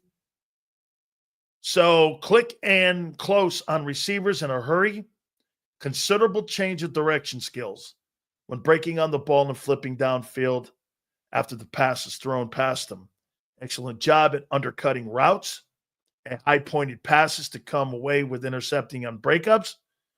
A tough run defender who seeks out contact when coming downhill to fill the run lanes. Sets the edge on the perimeter with authority and will force the ball carrier inside. I've not heard this kid. He's violent among tacklers who brings ball carriers down with irregular success. A high-effort kid who sprints to the ball on every single play and every chance he gets. Some areas for improvement in man coverage as he needs to stay square longer to prevent receivers from crossing his face, and utilizing active feet to stay in the phase when receivers go over the top in a route. Struggles to get back in the phase when receivers separate. Bigger blockers, such as tight ends, can overpower him at the edge and drive him off the play. Needs to work on his pursuit angles towards the sideline as he often outruns the ball carrier. He kind of sounds like Sidney Brown. That kind of sounds like Sidney Brown a little bit. You know what I'm saying? Well, that's not what they got here. They got him projected talent-wise. That doesn't mean Twist. He has a grade between 2 and 3. Okay. What's the next guy? Let's go this kid Winston since I'm here already. The kid from Penn State. Here he is.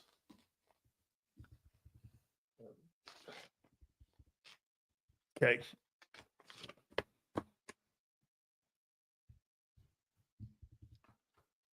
Kevin Winston, Columbia, Maryland, Penn State, great reach, 2 to 3, 6 feet, 215. Typical aligned as the boundary safety with his versatility to close in the box. An angle athlete with twitch, it can change in direction, skills to cover the extensive open area and open space.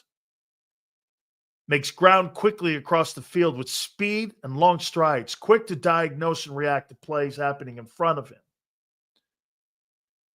Highlights instincts explosiveness to track and has great pursuit angles. Good feel for the zone coverages underneath. Too high safety again. He moves from target to target seamlessly, breaks up passes at the catch point. It can deflect footballs with his back to the quarterback by timing his hands.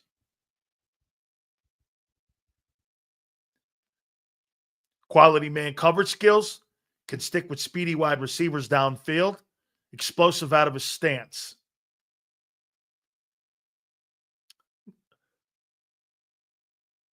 Very reliable, last line of defense when it comes to defending players. He's got one season of starting experience.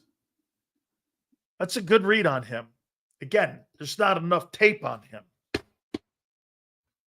That's what you would say. There's just not enough tape. Okay?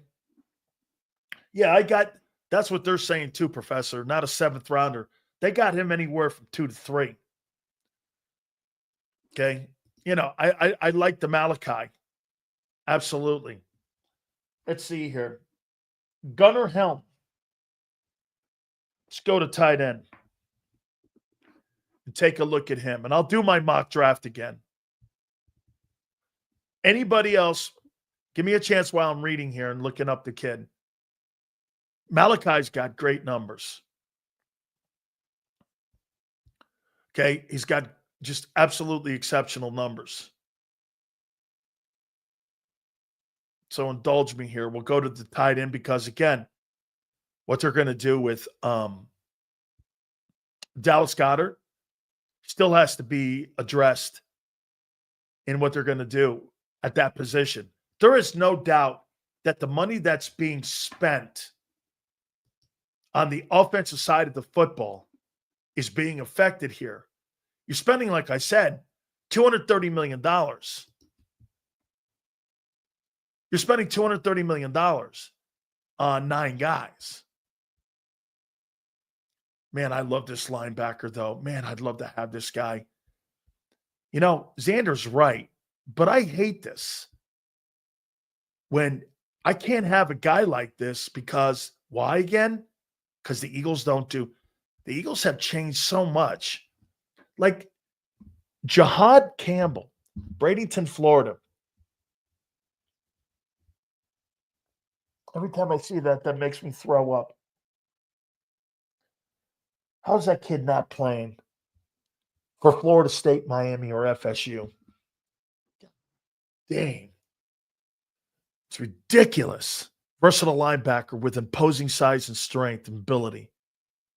Played primarily off the ball and was also used on the edge as a ball outside linebacker.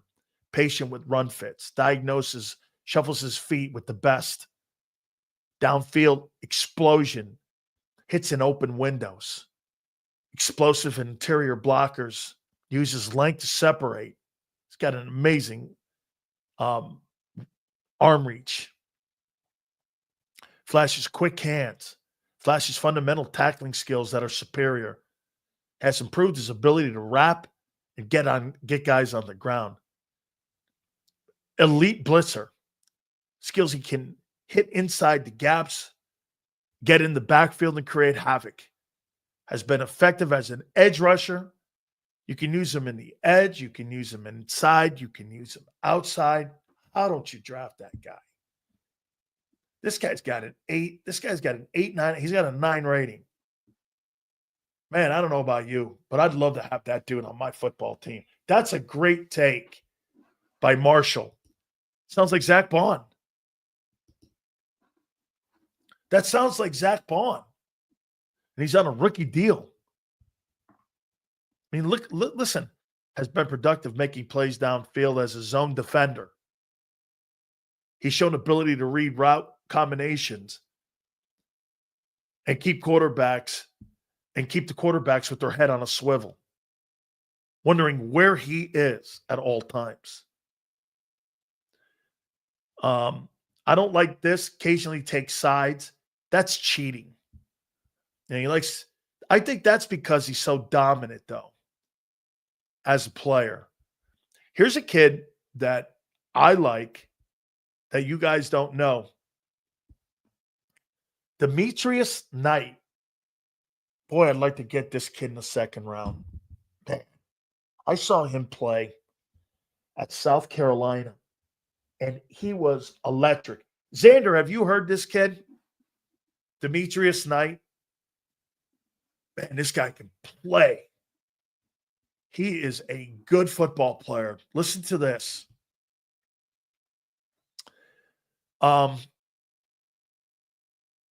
Good size, length, ideal thick build. He's 6'1", 235. Smooth mover with fluid change of direction, patient with initial read and followed by quick and normal, precise reactions. Excellent inside run fit. He's a downhill thumper, big hitter who takes on blocks with strong hands and controls the offensive lineman in front of him. Explodes through the windows, making him a fierce interior defensive tackler. Stays on the back hip of the ball carrier, pursuing outside the box. Direct path to the ball with great range. Long arms give him the big tackle radius. Has been effective in pressuring quarterbacks as well, and an outstanding blitzer. Has tremendous lateral burst.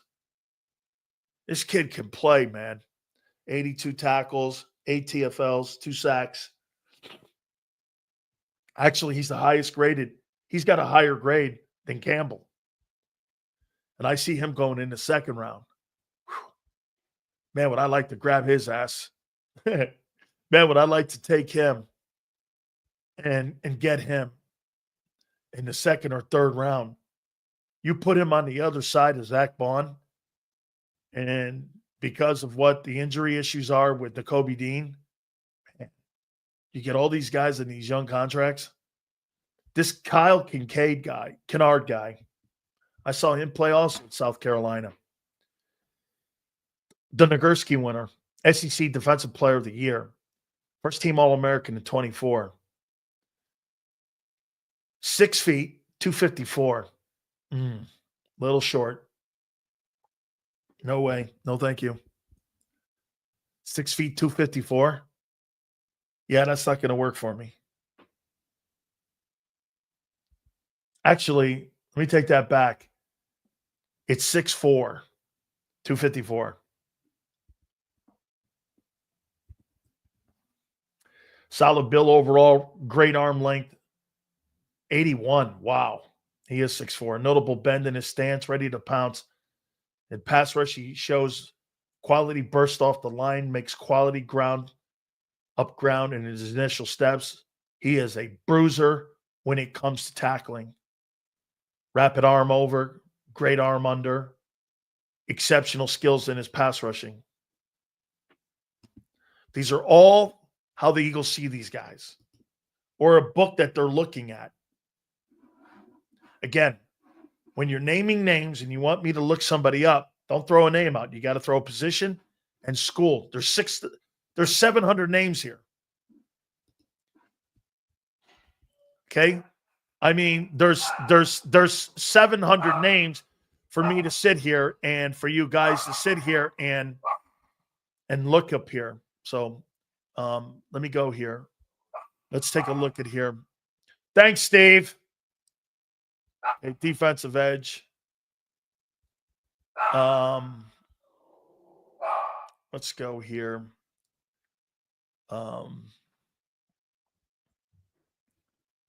Let's go here. Take a look at tight end because what you guys want to hear? Let's see. Gunnar Helm.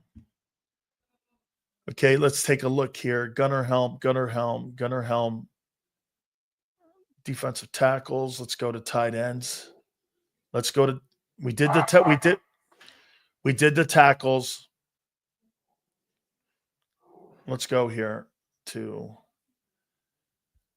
Let's see here. Offensive tackles. Work with me here. Then we'll do my mock draft again. I like this tool. That just Josh Connerly. The Eagles brought him in. We'll take a look at him. I agree with Xander. There could be an offensive lineman. And John also. There could be a guy taken there.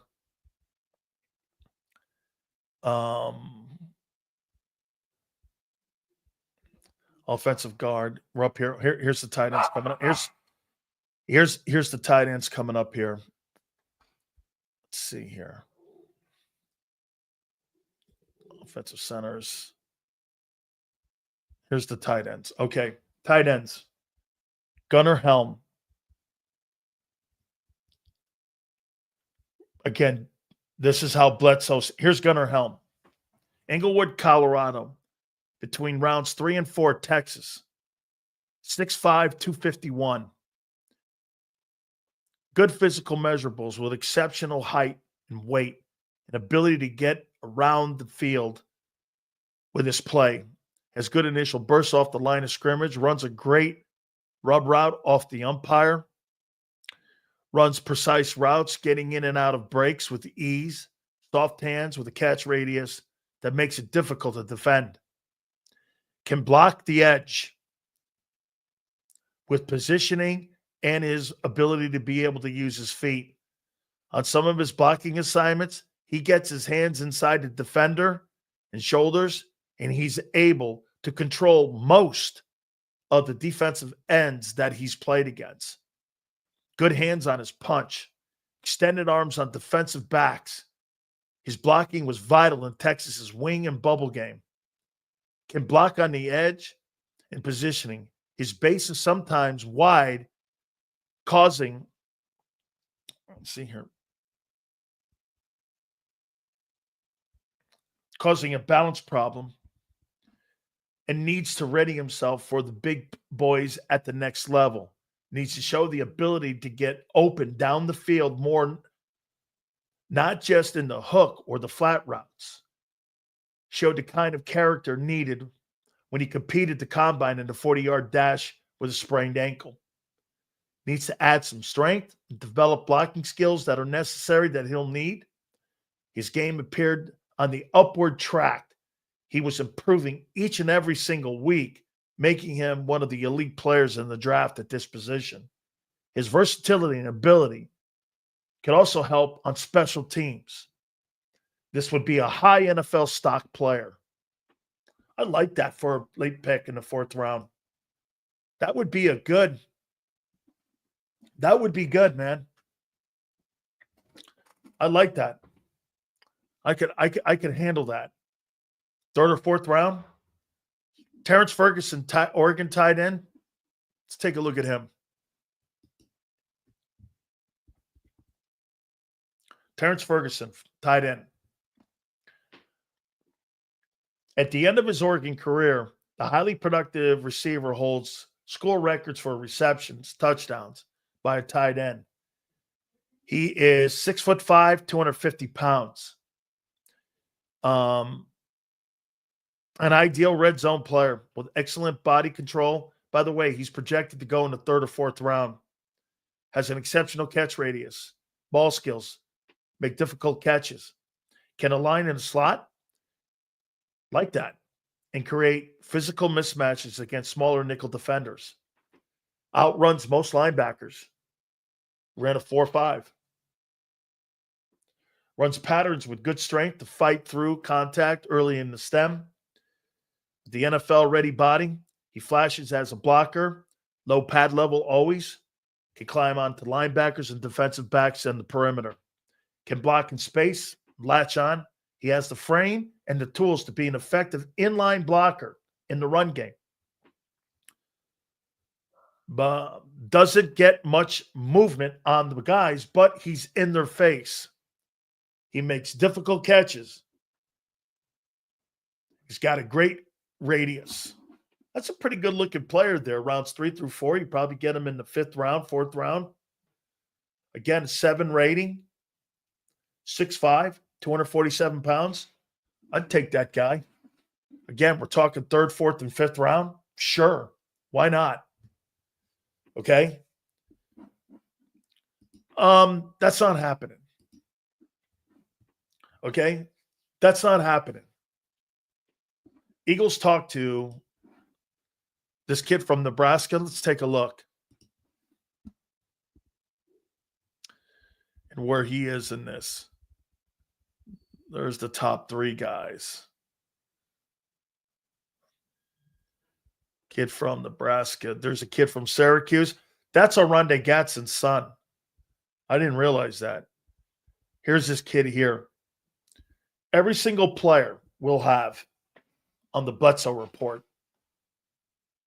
Nebraska, Council Bluffs, Iowa. 5 to 6th rounder. 6'5", 243. Long and lean. He played both attached and in the slot. A scrappy high motor player who will mix it up. His playing style could be described as a finisher. Has good burst off the ball, flashes effectiveness using wide base to block inline. Normally successful sealing the edge. He's exceptional and one of the top guys in the draft at setting the edge. That just might be what the Eagles are looking for. He has steady hands to snare the intermediate routes, shows speed to win at the next level. Needs to get separation better coming off the line of scrimmage. Some of his pass routes look a little sloppy. Must continue to improve. The problem that you get when you're recruiting a guy from Nebraska is that who are their quarterbacks? Can you name me a quarterback in Nebraska history that's ever been good at the NFL level? Vince Ferragamo? Name me one guy that they have had at Nebraska that was a good quarterback, like ever. I mean, they've never produced a quarterback in the National Football League, like ever. Not even a decent one have they produced. So when somebody goes like this, hey, Sills, wide receivers at Nebraska, why would wide receivers want to go to Nebraska? I mean, they don't have a big-time passing game. You know what I'm saying? Okay, so let's look at this Gataboo kid. The transfer from Sacramento State that ended up going to I see you guys want to know about him, potentially getting him in a later round. I think the Trevor Etienne kid's better, but I mean, let's see what they think of this kid. He may not even be a high rate. He might be a free agent. Here it is. Well, they do have him ranked as a 2nd or 3rd round guy. Okay? They do. So here's Cam Skataboo.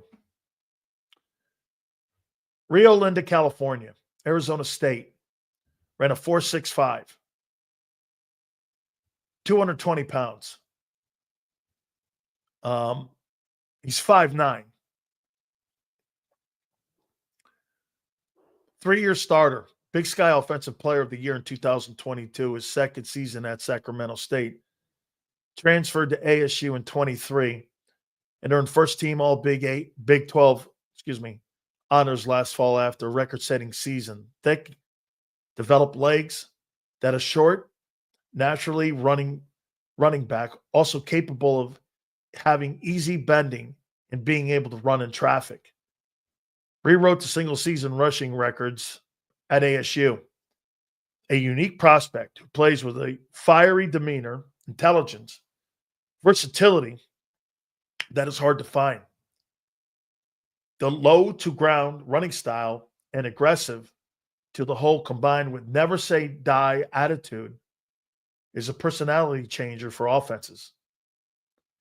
You know, this guy's the same size as Emmett. Emmett Smith coming out of Florida was, if I'm not mistaken, somebody, hey, Bob, if you're in here,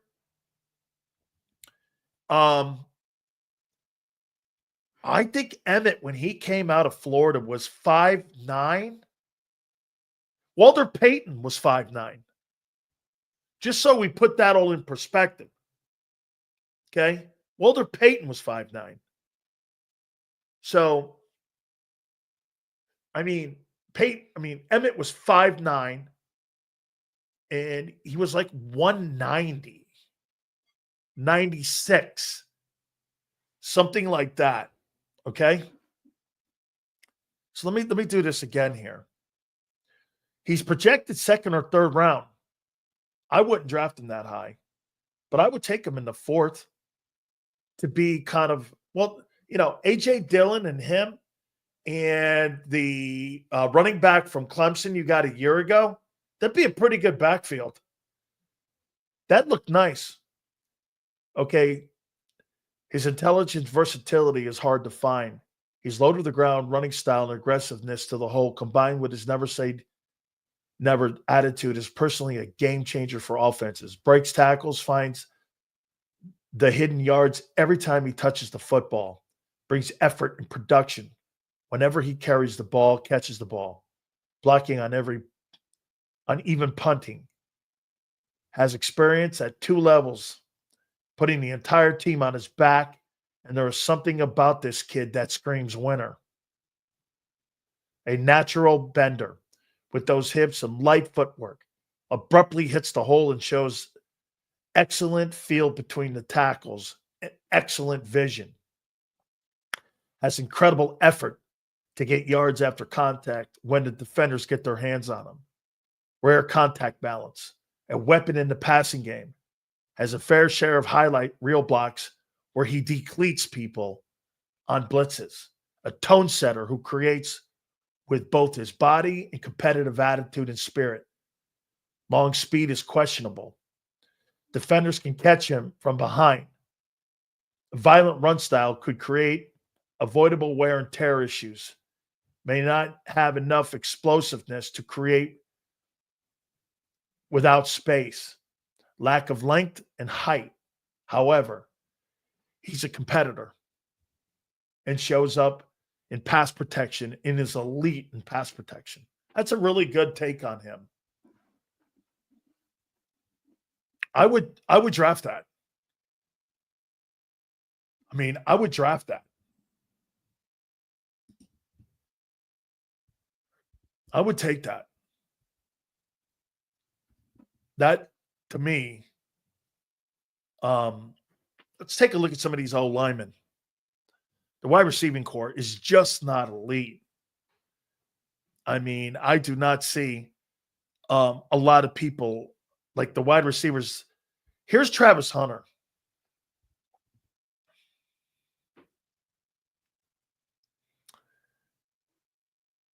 As a wideout. Junior entry, 3-year starter. 3-time All-Conference, first team twice in 2 different conferences. First team All-American in both 23 and 24. In addition to being the first ever 2-time recipient of the Paul Hornung Award and 2024 Heisman Trophy winner. Simply put, Hunter is rare. He's in rare territory and can even be considered in a tier of his own when it comes to his incredible projection on both sides of the ball. As a receiver only, he has multiple traits that project him to a high first-round slot. He is both smooth, twitchy, and can explode at any moment on defenders. Shows hard-to-touch, water bug-type transactions when he's in space. And he does this in any direction. With a great feel on what the defenses are trying to do to him. By the way, here's something that's really interesting that I didn't know. He's an academic All-American Wow. So this kid's a Heisman Trophy winner, and he's an academic All-American.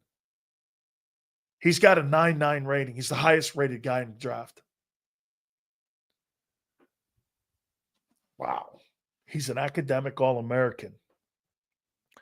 In place of that, with his knowledge of the game and his insane ability and understanding of football and reacting of speed, that all funnels into a game-breaking ability at any moment on both sides of the football.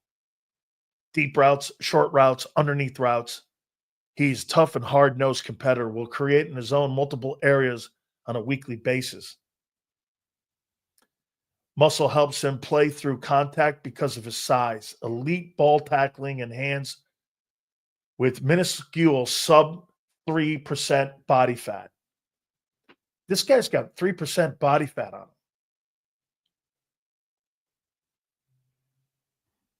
I've never heard of that. I've heard of 6. This guy's got 3% body fat on him, Travis Hunter. Shows easy speed at 4.4. Runs away from everyone on the field. Creates chaos with his intelligence and his ease of the game. Gets off press coverages with a variety of approaches. Breaks tackles with combination of slippery movement and toughness. Needs to put a little more weight on. Missed some gains because of injuries. But without question, one of the most dangerous playmakers to go into the draft in the last 15 years. Okay. I mean, God forbid what they say about him as a DB. I'd like to know what they think about the kid as a DB. Holy shit. That's something else, man. I mean, dude, very rarely do you get a chance to hear like one of the best draft picks in the last 15 years. I mean, you don't hear that. There's D-line. Let me see what they say about him. We're talking about Travis Hunter. Man. Let's see here. Now let's get down here to D linebackers, defensive backs. Here it is. Here's Travis Hunter as a DB. Swanee, Georgia. Travis Hunter was the winner of the Heisman, Walter Camp, Bednarik, Biletnikoff, Lott, and numerous awards. Amazing two-way athlete, playing elite receiver and corner, unheard of. In shorts, he is in a class by himself. We are talking about a corner here, and he's an impact player, polished zone corner, playing outside, demonstrates awareness, seeing multiple threats to a quarterback, plays hard corner, deep outside, ability to close out overlapping zones and break on a throw from any distance on the field. Recovery, closing speed is outstanding to elite. Excellent ball skills that you'd expect from a receiver. Can get to the ball with the burst with some of the greatest in the history of the NFL. Gets to too high point with incredible hands for interception opportunities. Effective hard corner technique playing up the flat while underneath intermediate routes. Physical with two or offhand jam depending on release. His press man is stiff, one-handed jam, can ride and disrupt receivers to the outside the length of the field. Also exhibits a soft, reactive press and has discipline to keep his focus on the receiver. In off coverage, shows a shuttle pedal to maintain cushion and can flip his hips to stay with the phase and vertical routes. Has a mirror skill throughout the route tree. Solid wrapping tackle and a physical run supporter. Transitions from pedal can be a little segmented at times, but an exceptional tackler. Hunter and his elite prospect, who can impact the game in more ways than one.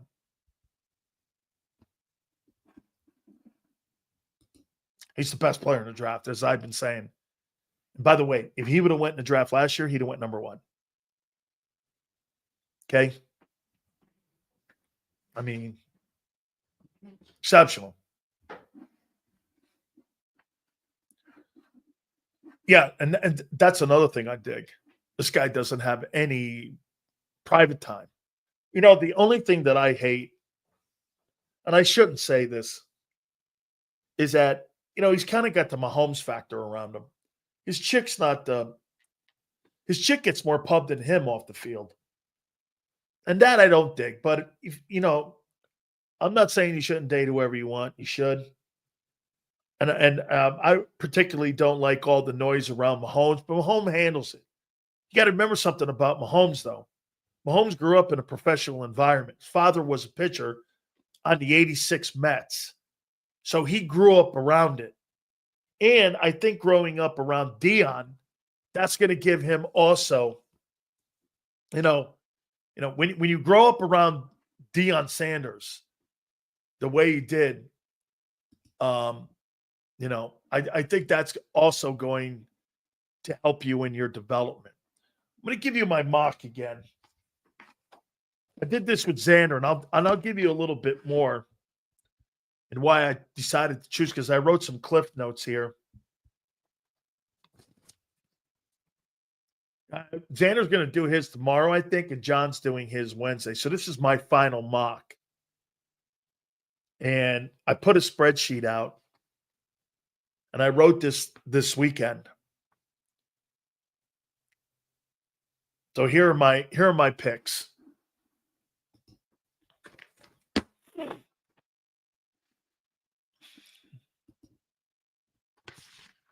Yeah, okay.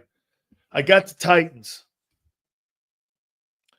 taking Cam Ward, number 1 overall.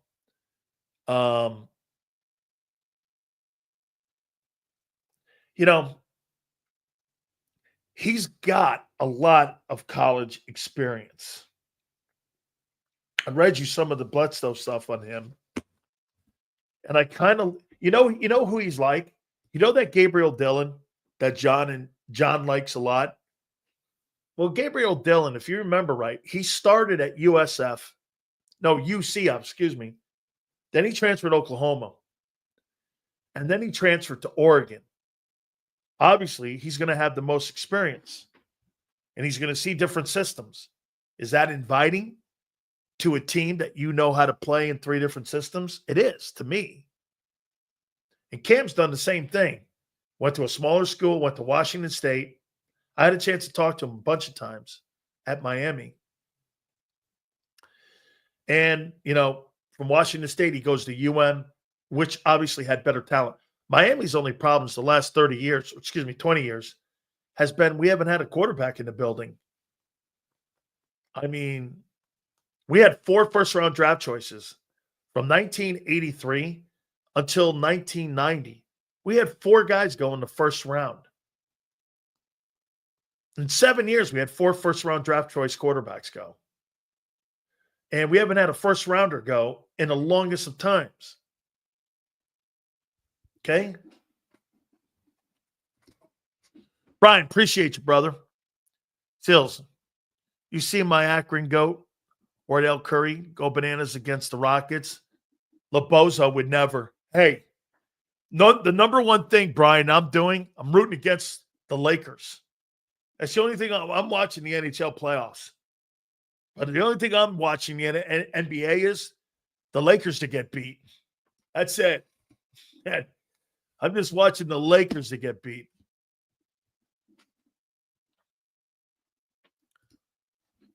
Jalen says, this is about Travis Hunter. How would they know he could hang with the best in the NFL? He's not even there yet. These are projections on dude, they're writing a scouting profile of him. They're profiling and they're projecting. It's like a Major League Baseball scout. That's what they're doing. Okay? What are you talking about? What do you think a baseball scout does when he's scouting Mike Trout in high school? Oh, there's Mike Trout. No, nothing on him. I mean, I don't know what you're talking about, actually. How do they know? How do you know if a stock's going to go up or down? They're projecting and they're forecasting. That's all this is. This is the stock market. When we name a player here, it's the stock market. Okay? I got Cleveland. I got Travis Hunter going here. I think Kevin Stefanski's going to do and use him like Kyle Shanahan would use him. Okay? And get this. Remember something. What do you have now in Cleveland? You got Denzel Ward on the other side. So you got potentially 2 Pro Bowlers playing cornerback in Cleveland. And you got Myles Garrett sitting at the perimeter that you just gave a $40 million contract to. And you've got Jim Schwartz as your coordinator. I don't know. They can get any kind of offense. That football team can make a resurgence if they get any kind of play out of the quarterback position. If I were Cleveland, and they will never do this, I would trade for Kirk Cousins and bring Kirk Cousins in. Now, this is what, if I'm not mistaken, this is what the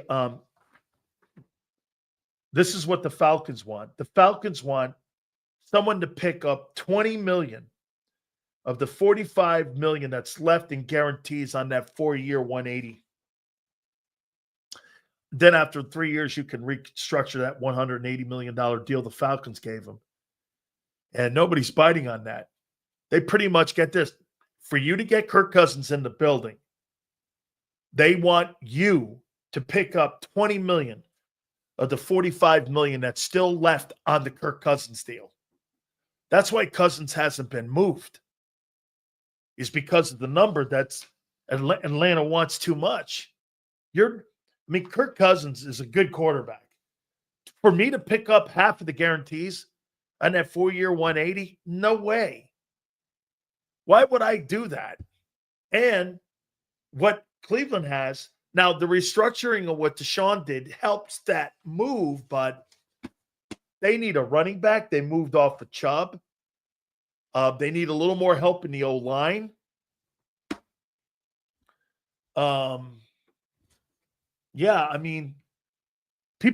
People have called Rich McKay and that group down there in Atlanta on the availability of Kirk Cousins, but the Falcons want you to pick up 20 of the 45 guarantees that are left over that 4-year 180 deal. No way. I think teams would bite on $15 million, but they're not going to bite. That may be even too high. I think most teams would be willing to pay 10 tops. 10 tops. Okay? 10 tops. New York Giants. I've got Abdul Carter. Here's something to think about. Kayvon Thibodeau missed games last year, and I don't think they're as high on him. They ended up moving off of Azeez, guy that the Eagles signed. And as I showed you and talked to you, here's a guy that can play in a 3 and a 4. And I like him going to the Giants. I do not believe Shedeur Sanders lands there. Xander didn't like this pick, but personally, after watching what Barkley and Henry did, and Josh Jacobs, and Aaron Jones, look at all. Hey, you think there's any coincidence? Every single free agent back, pretty much, that was a big free agent back from Josh Jacobs, Aaron Jones, Derrick Henry, Saquon Barkley, every one of those teams made the playoffs. One team had a Super Bowl champion with that one move. It's a copycat league. And they want to run the football. Okay? Okay, I mean, and they got Drake May, who they believe in, and I actually believe in. So I think they take Ashton Genty here. Now, he's not as big as Henry, but I got him going there. I think this has been one of the safest picks at 5, Jacksonville. Mason Graham. They need to stop the run in Jacksonville. That would help Kayvon Walker and the rest of those guys. At number 6, this is a very Raider. I wouldn't do it, but I think the Raiders are going here. I've got the Raiders taking Shedeur Sanders. And I think this is exactly the setup that Xander talks about. Hey, sit behind a pro. Sit behind Geno. Pete Carroll, build up a run game. Help Sanders out. Get a running game going. Let him sit there. Let Geno take the hits. Let him sit back and watch the game. You got Brock Bowers. Dude, my quarterback room just improved big time. Now, remember, the Raiders basically are going to do potentially the same thing that the Falcons did. They signed Michael Penix Jr., and then they turned around and they signed free agent Kirk Cousins. So when you say Sills, they just signed Geno. Well, the Atlanta Falcons did that a year ago. They did the exact same thing I'm talking about. And it kind of fits. Very Raider going here.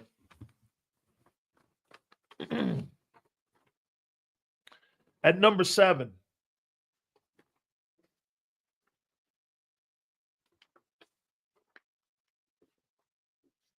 Got the Jets.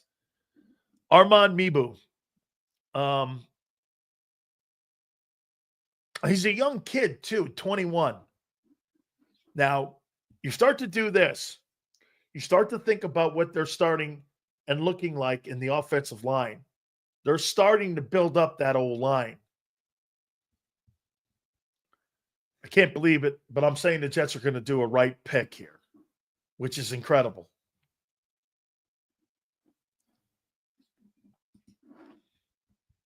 Number 8, Panthers. They lost Brian Burns the year before.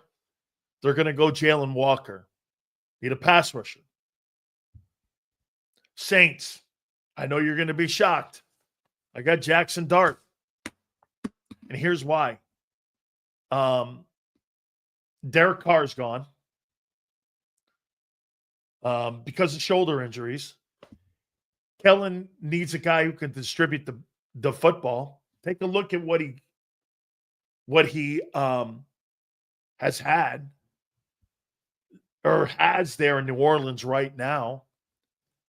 Okay? Here's the guys he's coached. Dak Prescott, Justin Herbert, and now Jalen Hurts. He's starting to build up a pretty good resume of versatile guys. I got Jackson Dart going in. What are you going to do at quarterback in New Orleans?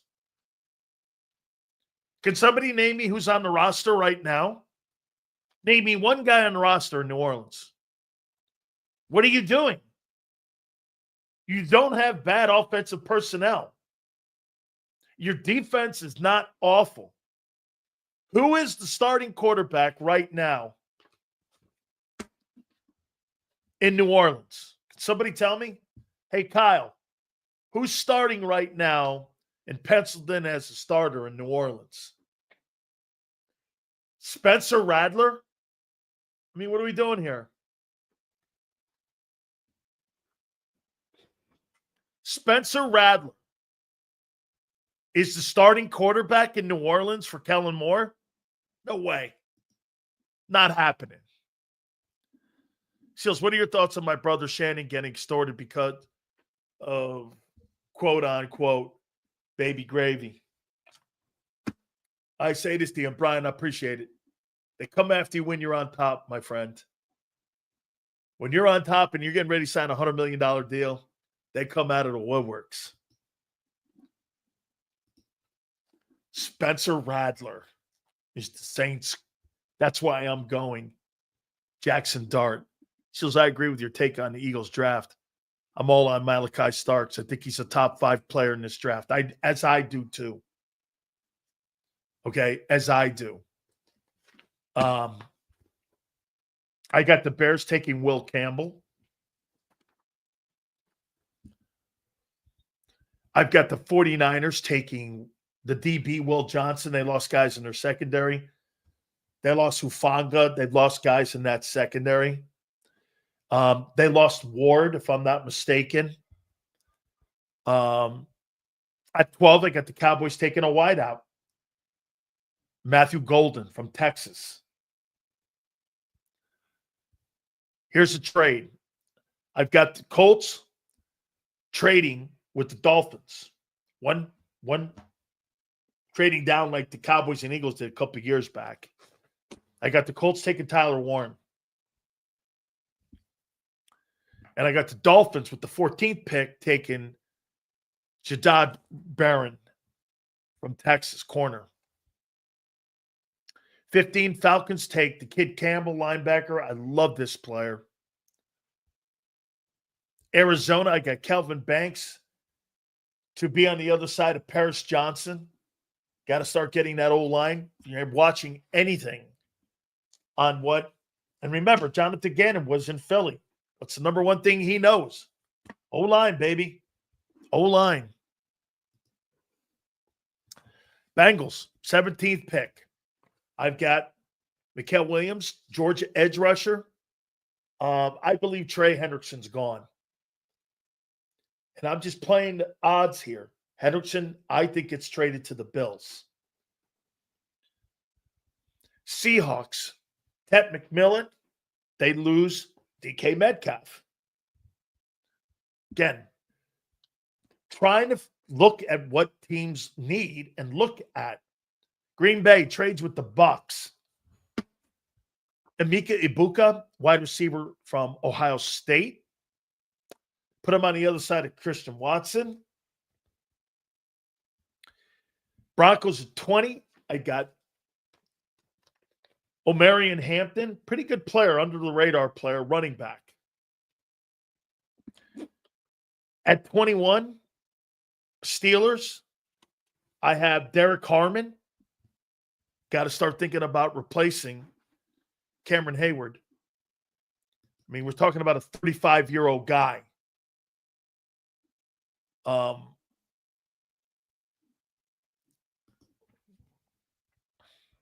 Chargers, Jim Harbaugh.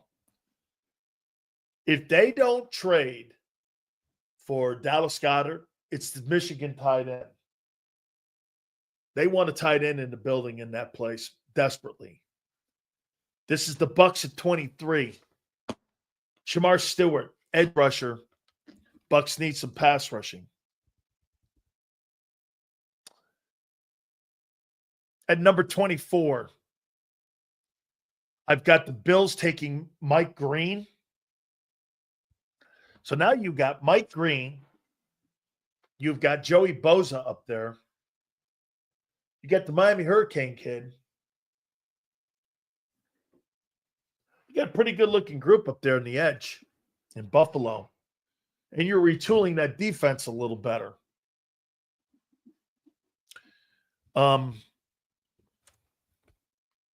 Houston, I've got them getting, because they lost Laramie Tunsil, Josh Simmons, Houston Texans, O-line, 25. And here's where I have the Eagles trading. I have the Eagles trading with the Rams. What do the Rams need? Rams don't need an interior defensive tackle. Rams need a wideout, okay, to replace Cooper Kupp. They've got 2 interior tackles. So it makes sense for them to be able to trade down for a wide receiver that's somebody they like. This is where they get Walter Nolan. I think they go to 26 and trade with the Rams. Remember, they got Brad Fiske from Florida State, and they got the kid the previous year, Kobe Turner from Wake Forest in the third. Those are your interior D tackles. And you got Verse on the perimeter. I